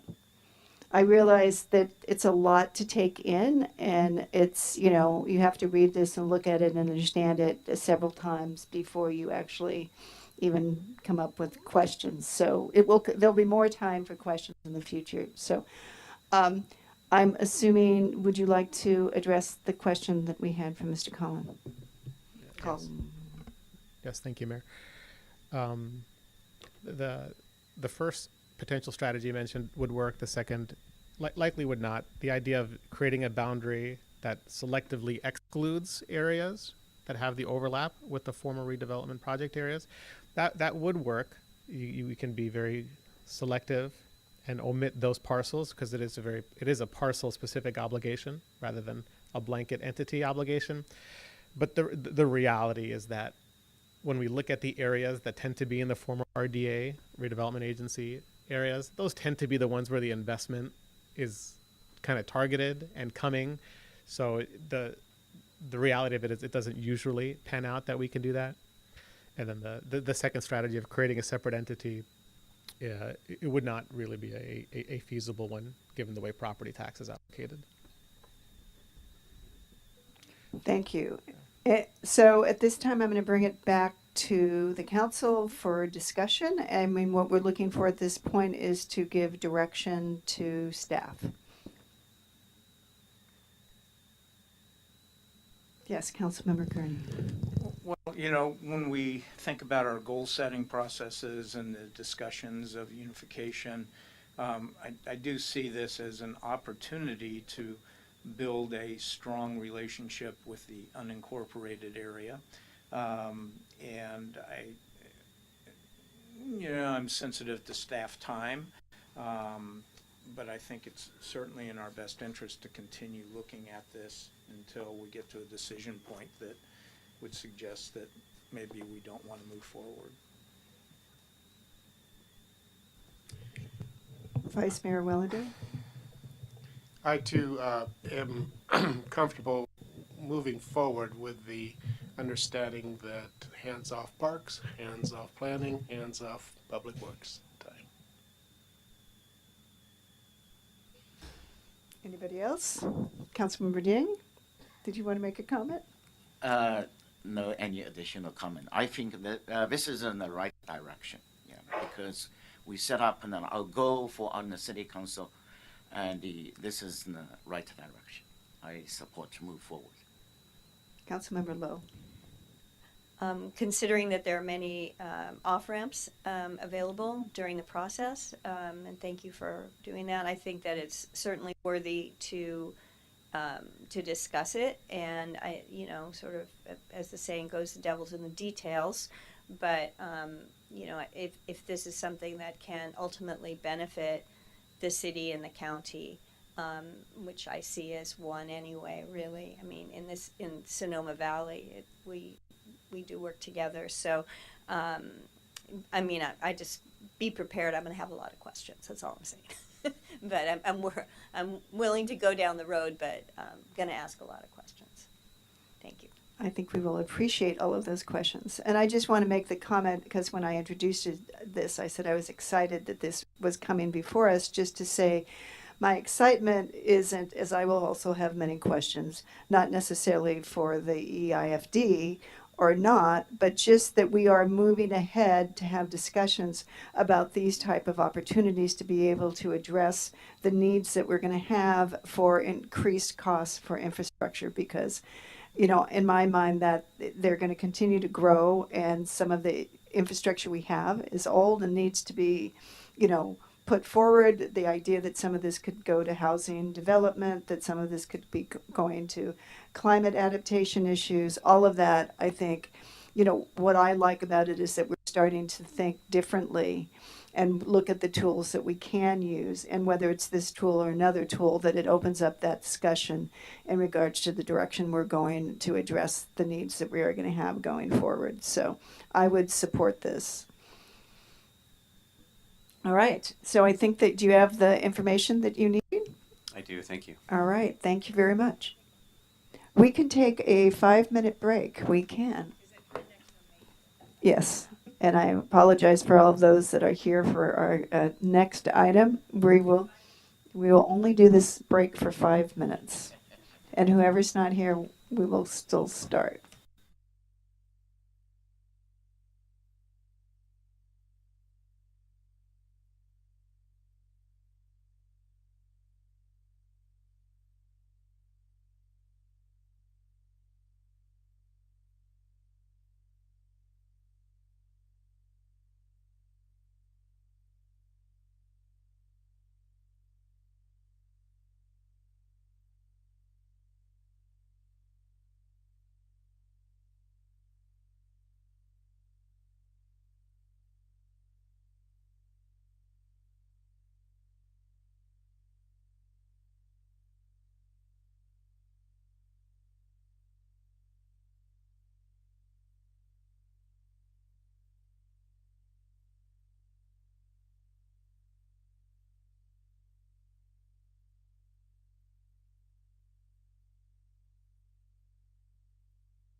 All right, so we are now moving on to the second item on our regular calendar, item 9.2. And this is an item to adopt a resolution approving the temporary use of Field of Dreams by Transcendence Theater Company for a summer event series, May 28th through September 18, 26. And the proposed resolution is exempt from California Environmental Act, CEQA, under sections 15304 and 15323 and 1506B3 and of the CEQA guidelines. There we go. And I am going to pass this over to our city manager. Great. Thank you, Mayor. So we'll go ahead and get started on this item. And we're here tonight to talk about 2026. This is a little bit earlier than we were here last year when discussing this topic. And we're here for two reasons. One is that we've heard from our community about some concerns they've had about sounds, and we're going to go into that. And there was a desire, and we've heard from public comment in the past council meetings, to have a public conversation about that. And so I wanted to be timely about addressing these issues as quick as we could. And second, we want to have a conversation with the City Council in a public forum so we could determine, is this something the city wants to see come back next year? If so, there's a lot of planning in it that we need to get in place to make sure we address some of the concerns that have been raised by the community, or the Transcendence needs to identify another location and have time to do that. So that's the reason we're here at this time, and get in front of you as quick as we could to provide that time for both community and for Transcendence to have this conversation. So just a little background on the request. So Transcendence is interested in coming back in 2026. Their current season ends on September 14th. They've had two shows so far, two series so far. There's one left, so about 2/3 of the way through their summer performance. They are, like I said, requesting one more temporary year in the Field of Dreams, which the city owns. The city owns that property, and we work through the Field of Dreams board to operate that field for us for Little League and other programs. And I'm actually going to have a board member from Field of Dreams come talk when I'm done here to explain kind of their role in this. The current events have attracted about 16,000 people a year to this location. As I mentioned before, the Field of Dreams is heavily involved in this because we do rely on them to operate those fields. They are working with the Transcendence Theater to receive funding from the ticket sales. So as tickets are sold, a portion of that goes to the Field of Dreams to pay for improvement of those fields, and I believe scholarships and other ways to get students into the programs. This year, we received a series of noise complaints regarding the amplified sound from these performances. We're taking those very seriously. Those are feedback we received from individuals living very close proximity to the site, and then also in the neighborhoods over on the other side of the cemetery. And I have a map come up here in a minute. I can show where those locations are. In addition, what we heard through the conversations with the community is those noises have been compounded by the Stompers games. There are times where both of those events are going on at the same time. I do want to let the public know, although we are not talking about Stompers tonight, we have heard those concerns. I have reached out to the Parks Director at the county. The Stompers games are on a field that the county owns. That's county property. We don't have any control over that field, unfortunately. But the county operates that field and has an agreement with the Stompers to play those games. So I've reached out to the county Parks Director, and he has committed to working with me next year as they develop the conditions for Stompers next season, which will start next season, and we'll work on identifying some guardrails for sound and taking the feedback we heard from the community to build that into requirements for Stompers in the next season. So I'm committed to doing that. The Parks Director is committed to doing that, and that'll continue on a parallel track to what we're talking about tonight. For reference, in terms of where we are currently where we're sitting right now is just below this yellow star. If you can see it on the map, the yellow star is where the stage is, right outside these doors. The police station and City Hall Council Chambers is just to the south of that. The Field of Dreams complex are the fields where the field is currently, where the star is, and to the left and to the south. That is city property. To the west is Vallejo's home, so there's an open field there. That's all state property in Vallejo's home. To the north is Montini Preserve, and there is one residence just to the north there on First Street West. As you can see, just north, where that little purple symbol is there's one residence there. And then we also have the Mountain Cemetery. To the east, we have Veterans Hall. We have the Arnold Field, which is where the Stompers play. Again, that's all county-owned land on that side of First Street West. And then beyond that, we had the Blue Wing neighborhood. As you can see the street there. And so that's just a little context to where we're talking about for tonight. And just to clarify, the Field of Dreams purview is where the star is to the west and to the south. Those are the fields that are in the control of the Field of Dreams organization on city property. So the request and the proposed 2026 event, it would be 3 productions, and the productions in June, August, and September. This current year, there were 24 shows in 2025. They're looking to do 26 shows.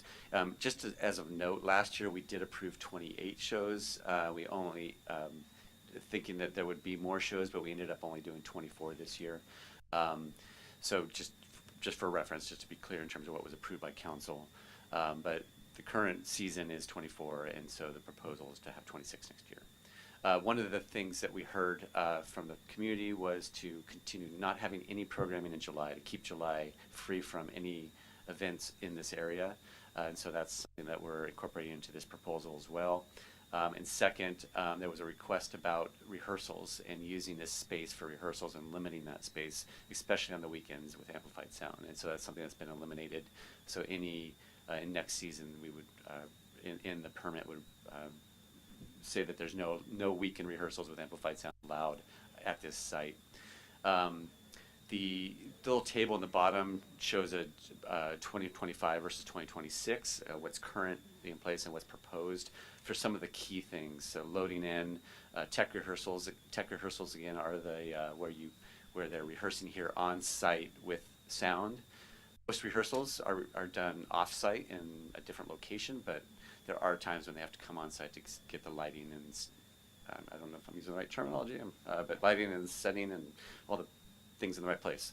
And so that does have an impact to people that live nearby, and so that's when I wanted to highlight that piece.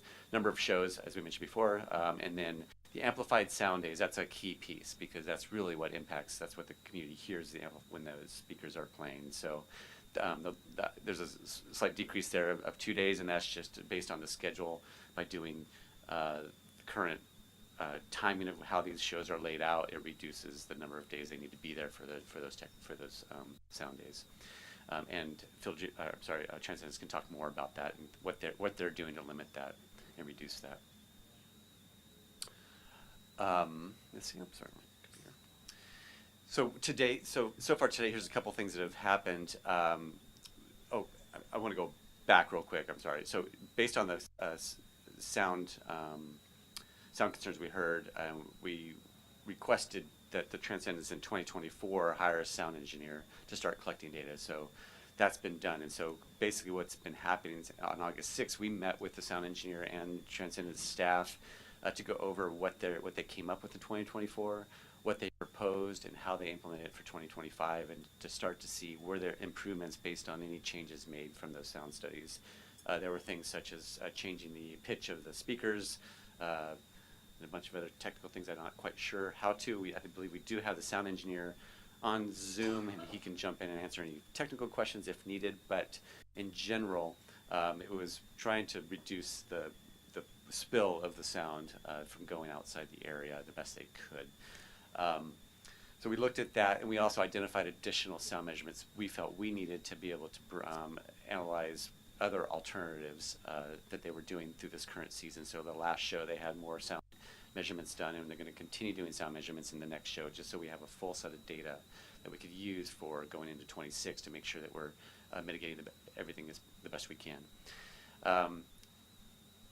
On August 7th, we held a community meeting. It was a fairly quick turnaround. Again, it was in reaction to the public comment that came in front of council. We wanted to make sure there was a forum for the public to talk rather than just having 2 minutes in front of the council. We wanted to be able to have a dialogue so we could incorporate that into this, what you're seeing today.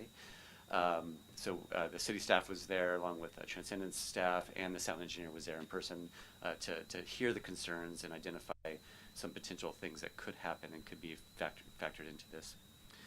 Based on that, an application was submitted so that we could have this conversation today for 2026. And then we have a special events committee, which is essentially made up of staff, so it's public works, fire, police, planning, building, all the people that are affected by big events in the city. We get together with the applicant to understand and talk technical about what are you doing, how are you doing for safety, from structure, from traffic to everything. So we went through that with the team to make sure we understood and asked questions from the Transcendence about any changes that they had and why they're making those changes and how is that improving the situation. And then bringing this discussion tonight to do what I said in the beginning, is to get some direction from council. Do you want to have us continue on this and bring this back in 2026 with conditions? And I'll go over what that action is for you later, because we still have some work to do regardless of what you give, what direction you give us. And I'll go through that as well. There's a lot of stuff that goes on with the putting on an event like this, and we've talked in the past. In the first year, it was restaurants and how are we impacting the restaurants and our local businesses. We spent a lot of time working with our local restaurants and businesses, which has turned out real well, and I think they're very supportive at this point of the programs. Then parking was a big issue. We talked about how are we going to deal with parking and impacts to our parking areas. Transcendence came up with a plan for that. That's all in the packet, their parking plan. We're not proposing to change that much because it's working really well. The big concern is amplified sound. And so I wanted to focus this presentation on amplified sound, make sure that we have a forum for that so the community can add anything that I might have missed. But I did my best to try to compile all the comments I've heard from the community, from emails, from our public meeting, into the staff report, but also here summarized in this slide.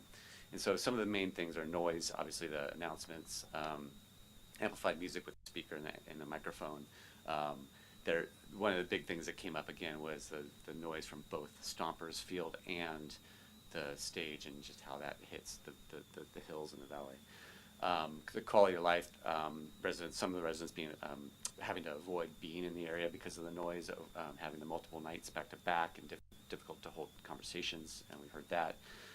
Concerns with the stage orientation, where it's aiming, the start times and the rehearsals, that came up quite a bit. Noise mitigations, again, asking for, can the stage be turned or moved? That was a common question that came up. Sound barriers, can we look at sound barriers or sound curtains? Limiting on the rehearsals and stricter controls on the sound volume. Enforcement of these, also, again, spilling into Stompers. So again, I just want to clarify that's going to be a separate path, but a lot of this I'm applying to the Stompers conversations with the county as well. And then kind of the future use, and just is there anywhere else that this could be done? And so that was a question that came up. So some of the things that were put in place immediately was trying to address the speaker configuration, and that was based on 2024 sound engineering studies to narrow the focus, change the subwoofer, the bass. The sound engineer was heavily involved in evaluating this. His data is in the packet as well. You'll notice there's real data from 2024, partial 2025. It's not complete. We're going to continue to monitor that, so that report will be filled out. We'll continue to gather data, but that's the type of data we're collecting to manage where the sound levels are throughout the valley. There is a 3D model created of the entire valley, so we can look at different stage configurations and impacts to try to help address some of the things we've heard. One of the things we are doing is looking at potential stage relocation and orientation for 2026, and I heard that loud and clear in conversations with Field of Dreams and Transcendence about that. I'm going to ask the Field of Dreams to come up and talk about that as well. Notice to the neighbors. One of the things we did hear loud and clear is just to know when things are happening, and I think that is a very fair request. And I know Transcendence has been very open to that and hopefully following up with making sure that the community knows when we're going to have noise, when it will be, to provide that to those that are interested. let's see, restricting rehearsals on weekends. I talked about that. No shows in July. Reducing the number of amplified sound days, and then the continued monitoring and continuing input from the sound engineer as we move forward on this. It's going to be key. So the process for how this works for the community is that we want to have, this is the first step, is to get feedback from the direction from the council. So council will determine if what we're doing to date and what we're proposing to do is acceptable to keep moving forward with a whole bunch of other requirements that we have to follow, and approve a series in 2026. If so, I would then have the authority to issue a conditional use permit. And the reason it's conditional is there will be a whole bunch of things that have to be worked out before a final permit's issued. So we'd still have to final the parking, all the other layouts. If the stage changes and moves, we have to look at ADA compliance, everything that goes along with that. So there's a lot of conditions that we'll have to do, but the direction is that we're going to move forward with this, assuming we're going to address all these concerns and issues. The sound engineer is going to continue monitoring through 2025, and we'll collect that data as well to make sure and correlate that with whatever changes are made.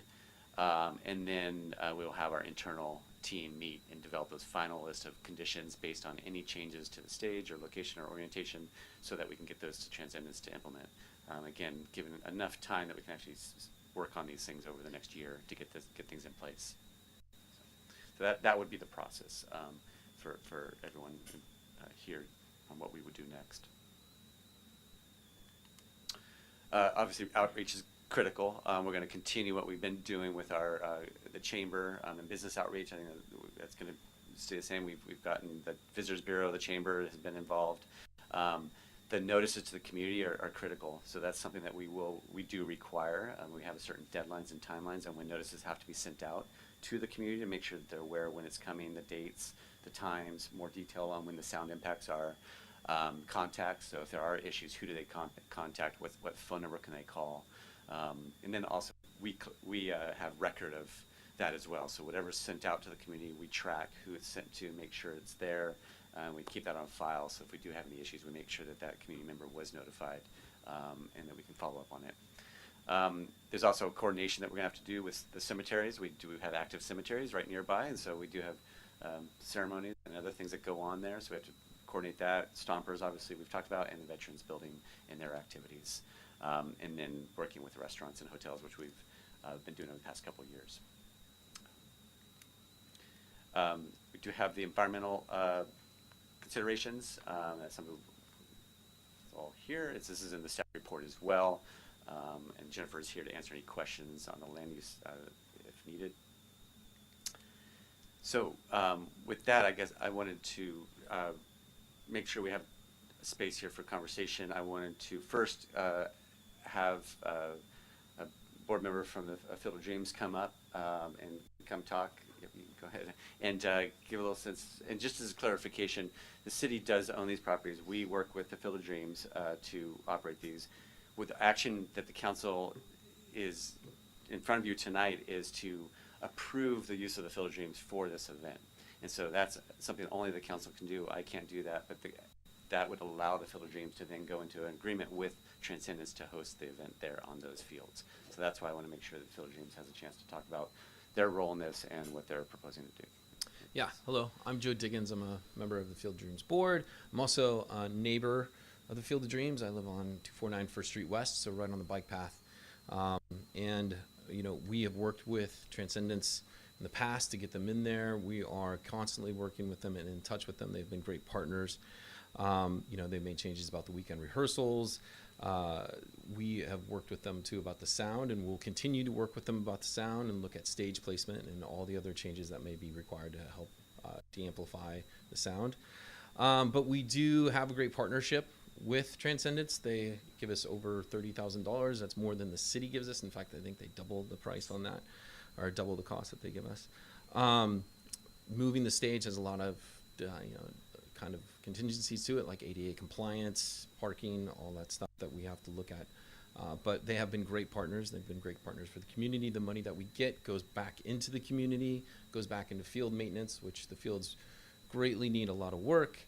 helps give discounts to sports, kids' youth sports here local in Sonoma, so we don't have to charge them an arm and a leg, so they don't have to charge them the kids to be able to play sports, baseball, softball, soccer, lacrosse, all utilize the fields. So it's been one of the partnerships that's just been beneficial for the whole community, including businesses in the area, and we've heard a lot of great feedback about people just enjoying this as a unique opportunity in Sonoma, not only for one just subset of group, but the whole community actually utilizes it. You see families there, you see retirees, you see kids there enjoying it. It's one of, I think, the highlights of Sonoma, and it's been great to have them in Sonoma. I hope we can continue it, but of course we will look at it at Field of Dreams as well and do the best we can to make any recommendations that the city may have. Thank you. And Thank you. And before I turn it over back to council, I do the applicant Transcendence. Obviously, they're in the audience as well. Their board and the executive director, Brad. I'd like to invite Brad to come up and just explain kind of what he's heard. He's been in some of these meetings as well, and kind of steps that they're taking to address some of these issues. Yes, thank you, and thanks to the council, city, Field of Dreams, and I do want to thank everybody for meeting now in August. I know it might seem early, but for us, it's essential for us to be able to have our season, to be able to announce it, and for our fundraising going into next year, to be able to do it now. So hopefully, if we get approval, we can do that. And I also wanted to say that we are committed to the city. We are committed. We have a warehouse now here. That's our office warehouse and rehearsal space on 8th Street East. So we're a big renter here and are committed to the city. We love it.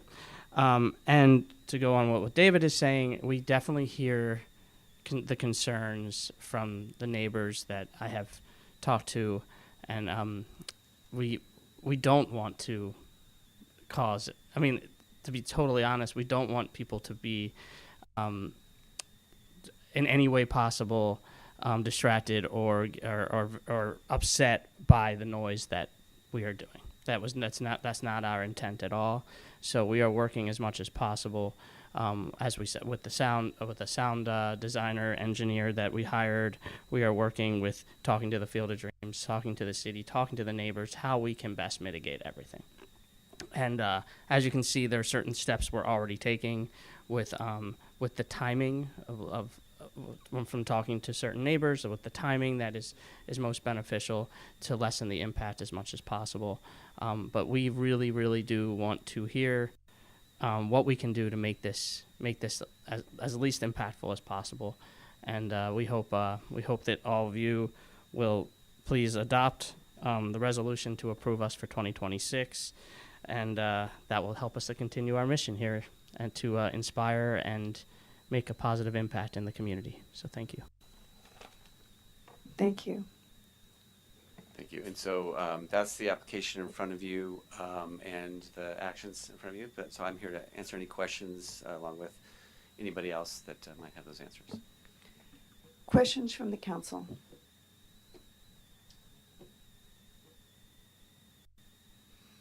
All right, so no questions from the council. We can move into discussion. Oh, I'm sorry, we have to have public comment. We want public comment. Moving into public comment, thank you very much. So anybody who has public comment may step up at this point.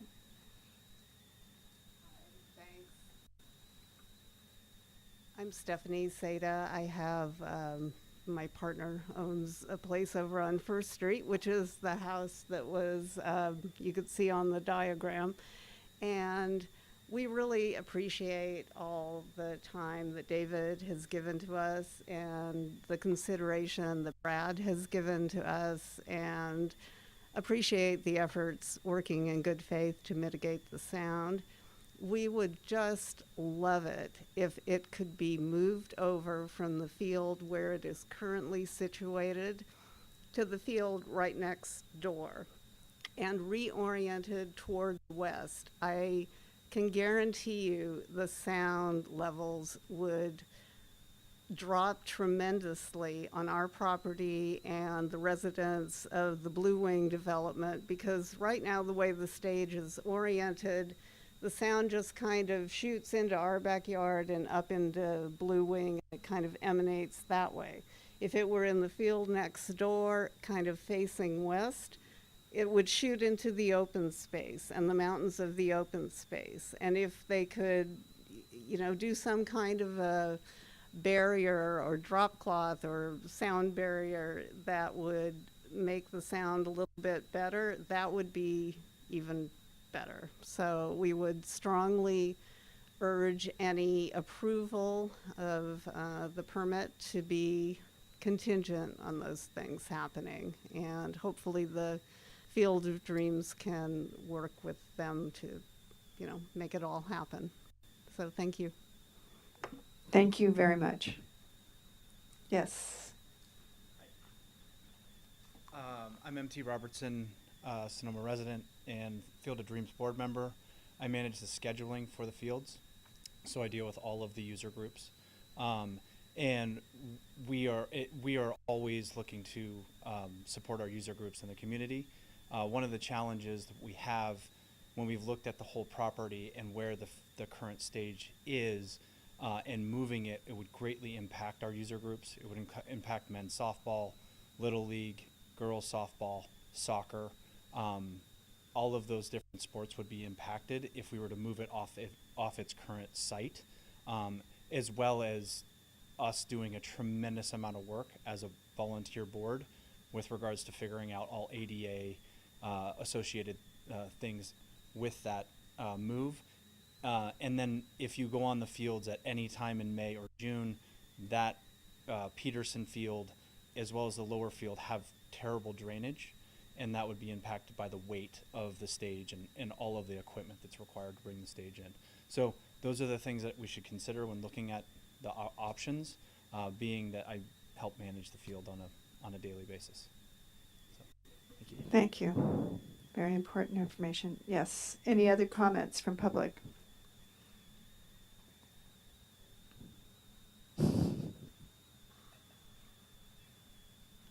So I'm Graham Bennett. I own the property that's, well, let's put it this way, Mayor. If you were my house and you were Blue Ring and you were Cobblestone and I were Jimi Hendrix about to play the Star Spangled Banner for the first time, my version, you'd love it. But after, but after 4 days in a row for 3 months, you would need a therapist. Over here, there's nothing. Just, you know, Montini, the Montini Preserve with water tanks. And I understand this gentleman's concern about using the other field. But if you look at the map, at 20,000 feet, it's a no-brainer to try to make this work so that the music projects out into the fields, into an open space, rather than in my backyard. We have to leave at 7:30 and come back after 10 o'clock. 4 days a week. I mean, this is not just about money. It's a moral issue. I have twin girls, 13 years old. I believe this gentleman, John Gurney, I suggested to him that, you know, it's impacting their sleep. They have to get up early, et cetera, et cetera. He said they should get up and dance. Thought that was an inappropriate remark. This is a real moral issue. We can't enjoy our property. It's unfortunate. It's been there since 1881, and we just want to enjoy it. And I like Brad. In fact, I think I have a lot in common with him. I like his entrepreneurial spirit. I like the fact that he's not a bureaucrat. He's created something out of nothing. And I think that's a great thing. And I think he should be at Jack London Park. But unfortunately, because of political concerns with the Rangers, that's not happening. Please consider the fact that moving it from here to here has some issues, but they're well worth confronting. And I really appreciate all your comments. Just, I'm going to ask you, you can wrap up. No, now if I'm that's- done. Okay, thank As you you can very tell, much. I'm emotional about it. I understand. Thank you so much. Thank you. Bye-bye. Do we have anybody else from the public? Ken Stokes, Brazil Street. I don't live anywhere near the Field of Dreams, so I'm not impacted by the sound. But as a resident of the community, ever since they came to town, actually I moved here a year after they did, they're both an entertainment juggernaut and an economic juggernaut now that they're in the city. I'm hopeful that there can be some compromise reached, and I'm glad to hear that you're working closely with them and with the Field of Dreams to allow them to continue to perform. I'm appreciative of the fact that the local neighbors are more disturbed certainly than I am over a mile away.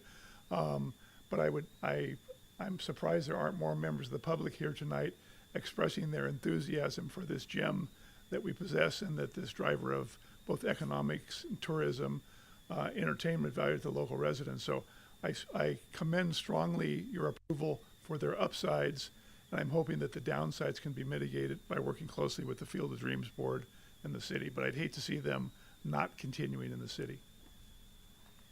Thank you very much. Yes, we have others.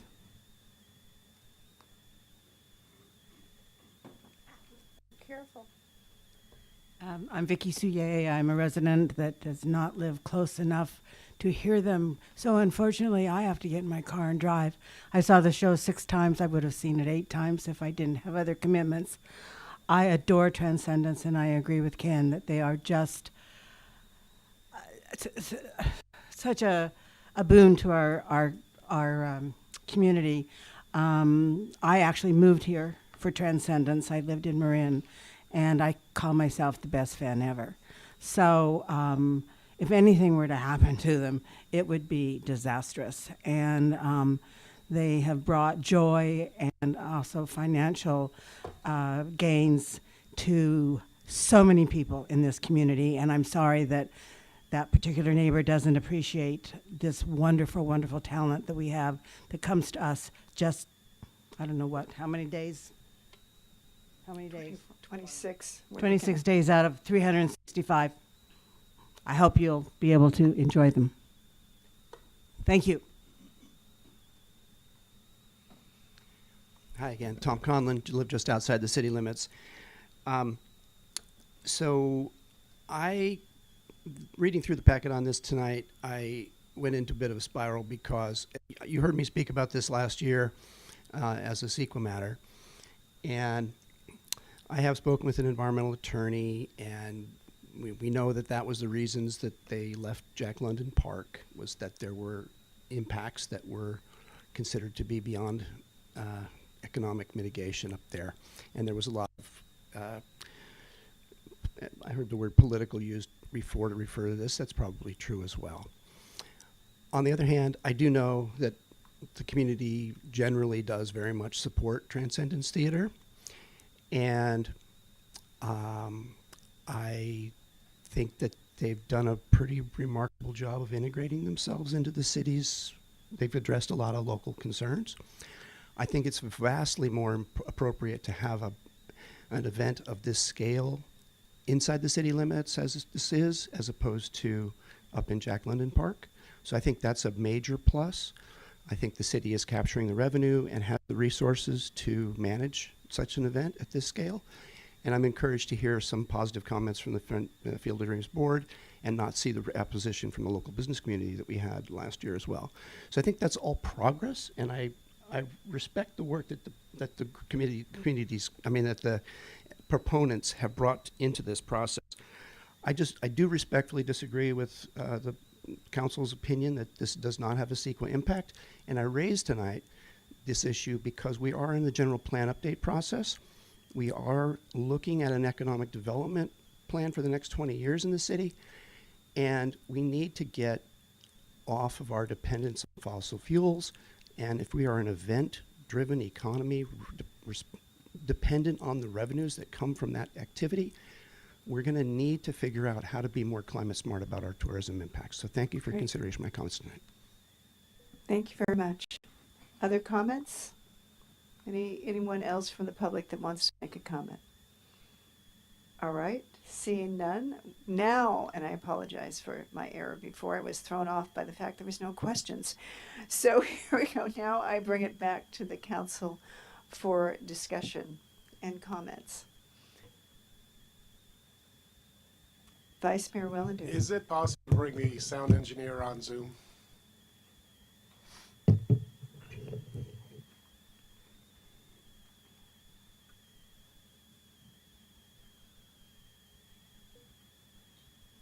Okay, Mark, can you hear us? Hi. Hi, Mark. We can hear you now. Okay. Yes. Go ahead. Hello, Mark. Thank you for being available. The first question I have is, in a stage setup such as Transcendence has used, what is the sound spillage to the back side of the stage? On average, about 50% of what's coming off the front. It depends very much on the exact layout of the stage. This year it was about half. And simplistic things like some sort of sound barrier, I think a drape or a cloth was mentioned. Is that something that has any worthy consideration? Partially, they do make a sound baffle for construction. It's not a solve-all. We're talking about so much of it that it wouldn't be completely effective. But it's something to talk about if the stage is going to remain where it is, oriented the way it is. Okay. If you were to identify an area of performance where it was critical to have a sound level reach all the way back to the furthest audience member, what is the required, I guess it would be decibel that would be required for that individual to actually feel engaged with the presentation or the performance? Most musicals we find are averaging between 85 and 95 decibels. Concerts are significantly louder. It kind of just depends on the show, but also the distance we're talking about. Okay. Thank you. Other comments? Yes. Yes, Councilmember Gurney. Mark, John Gurney here. I would like to get your opinion that if the stage was relocated as pointed out in one of the presentations and faced to the northwest, would that mitigate a lot of the sound issues that have been discussed? So if it faces northwest on the existing field, not on the existing field, but relocated so that it's facing northwest on a different location closer to the police department corner. Does that make sense?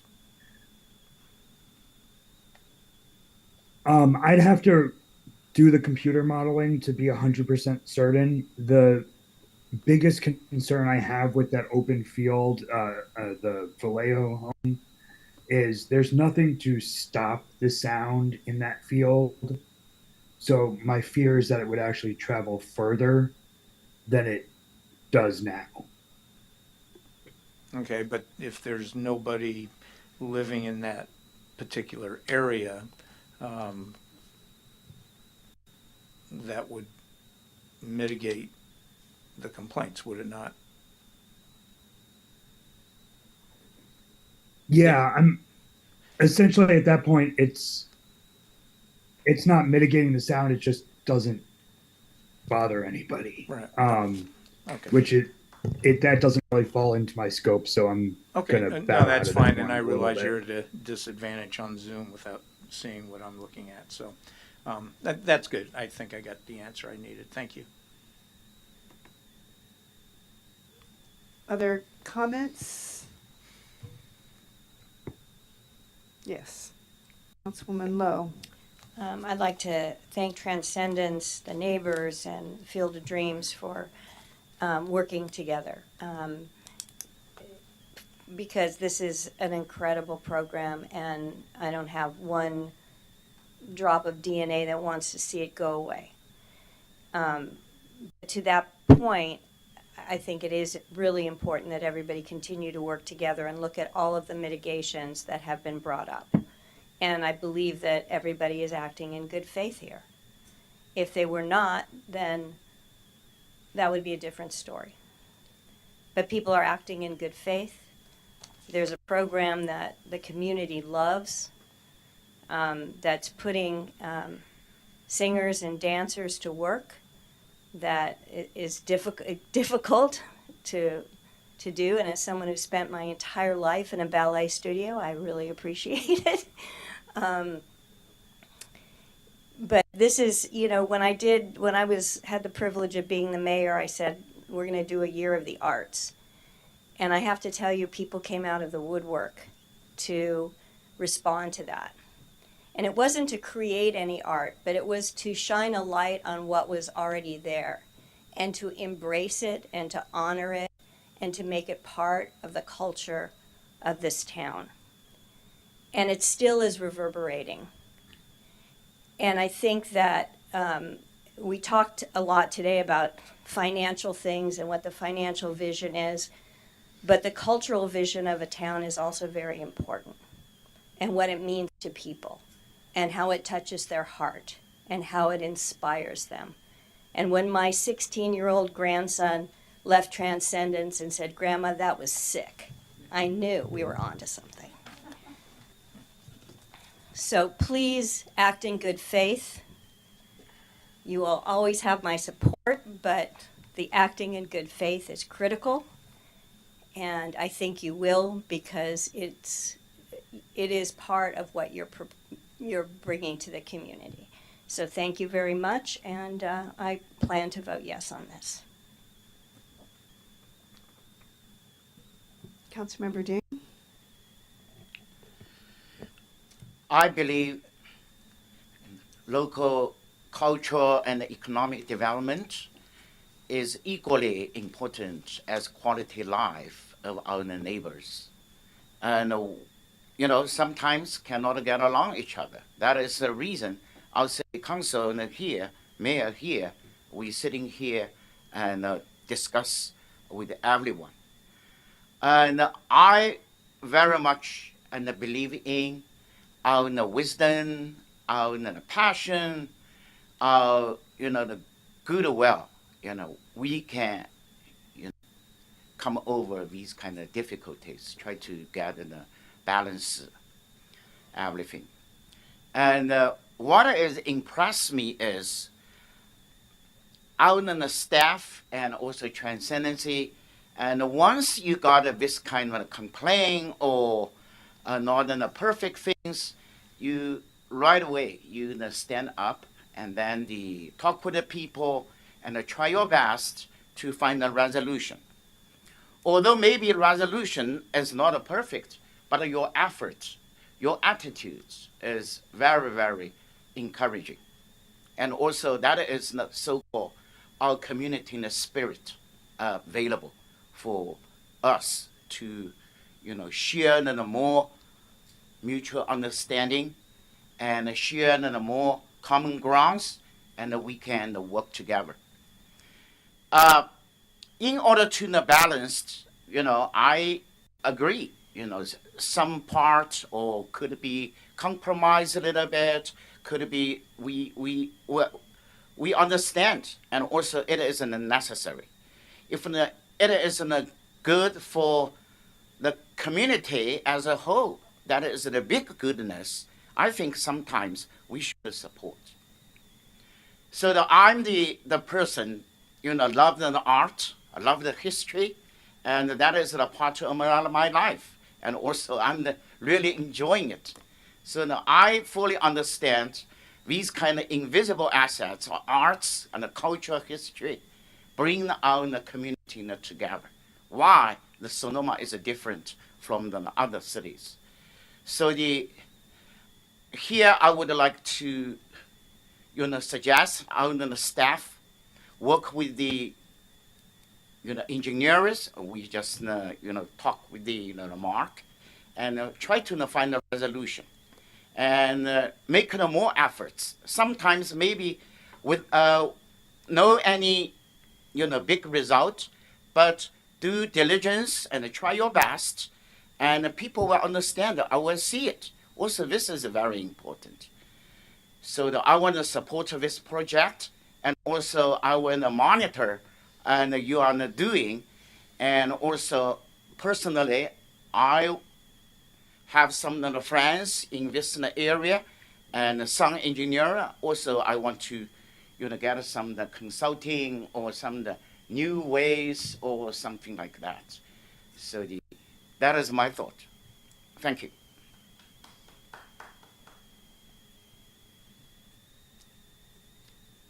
Are you good?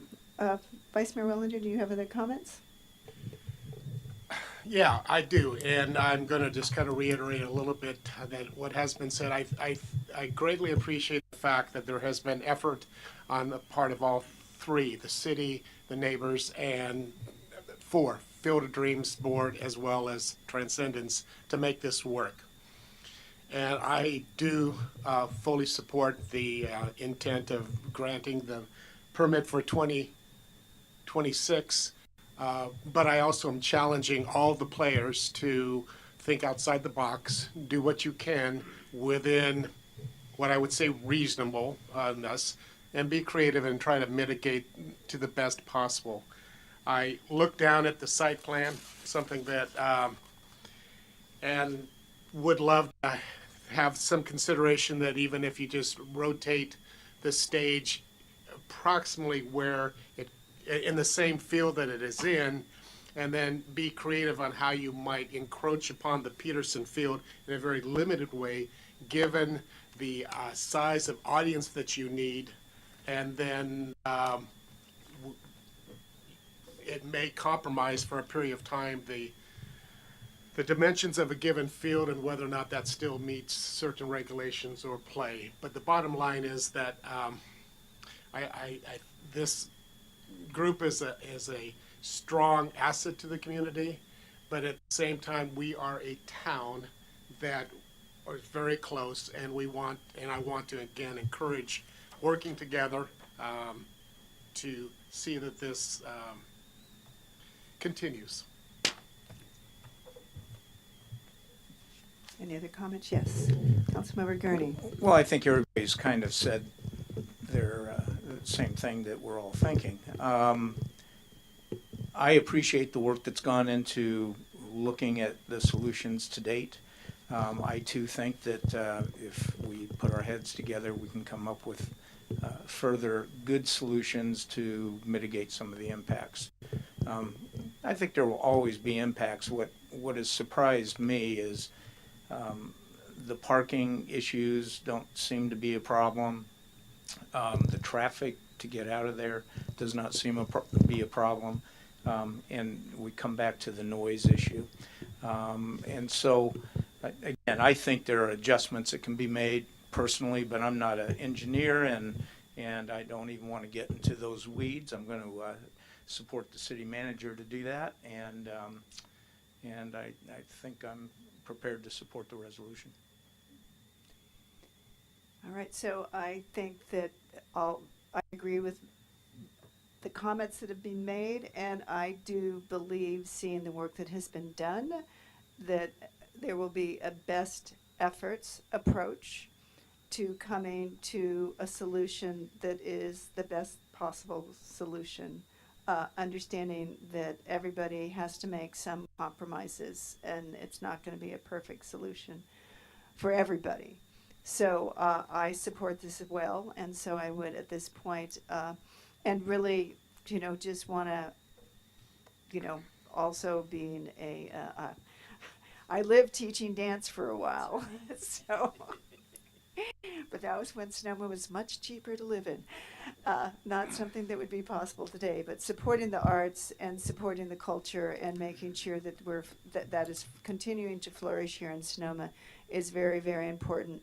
And at the same time, I care both about, all of the constituents that are living with the sound, but also of all of the players at the Field of Dreams.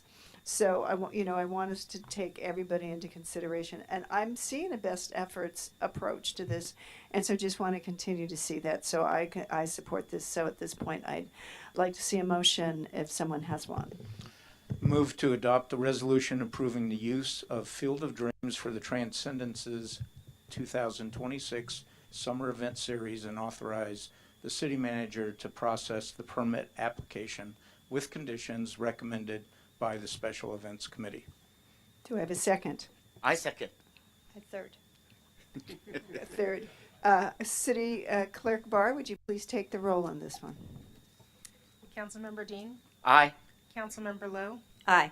Councilmember Gurney, Yes. Vice Mayor Wellander, Yes. Mayor Farrar-Rivas. Yes. Thank you. The motion carries unanimously. Thank you, everybody, for coming tonight. I really appreciate this. And we will move on to the next item on the agenda, which I believe is adjournment. I adjourn this meeting tonight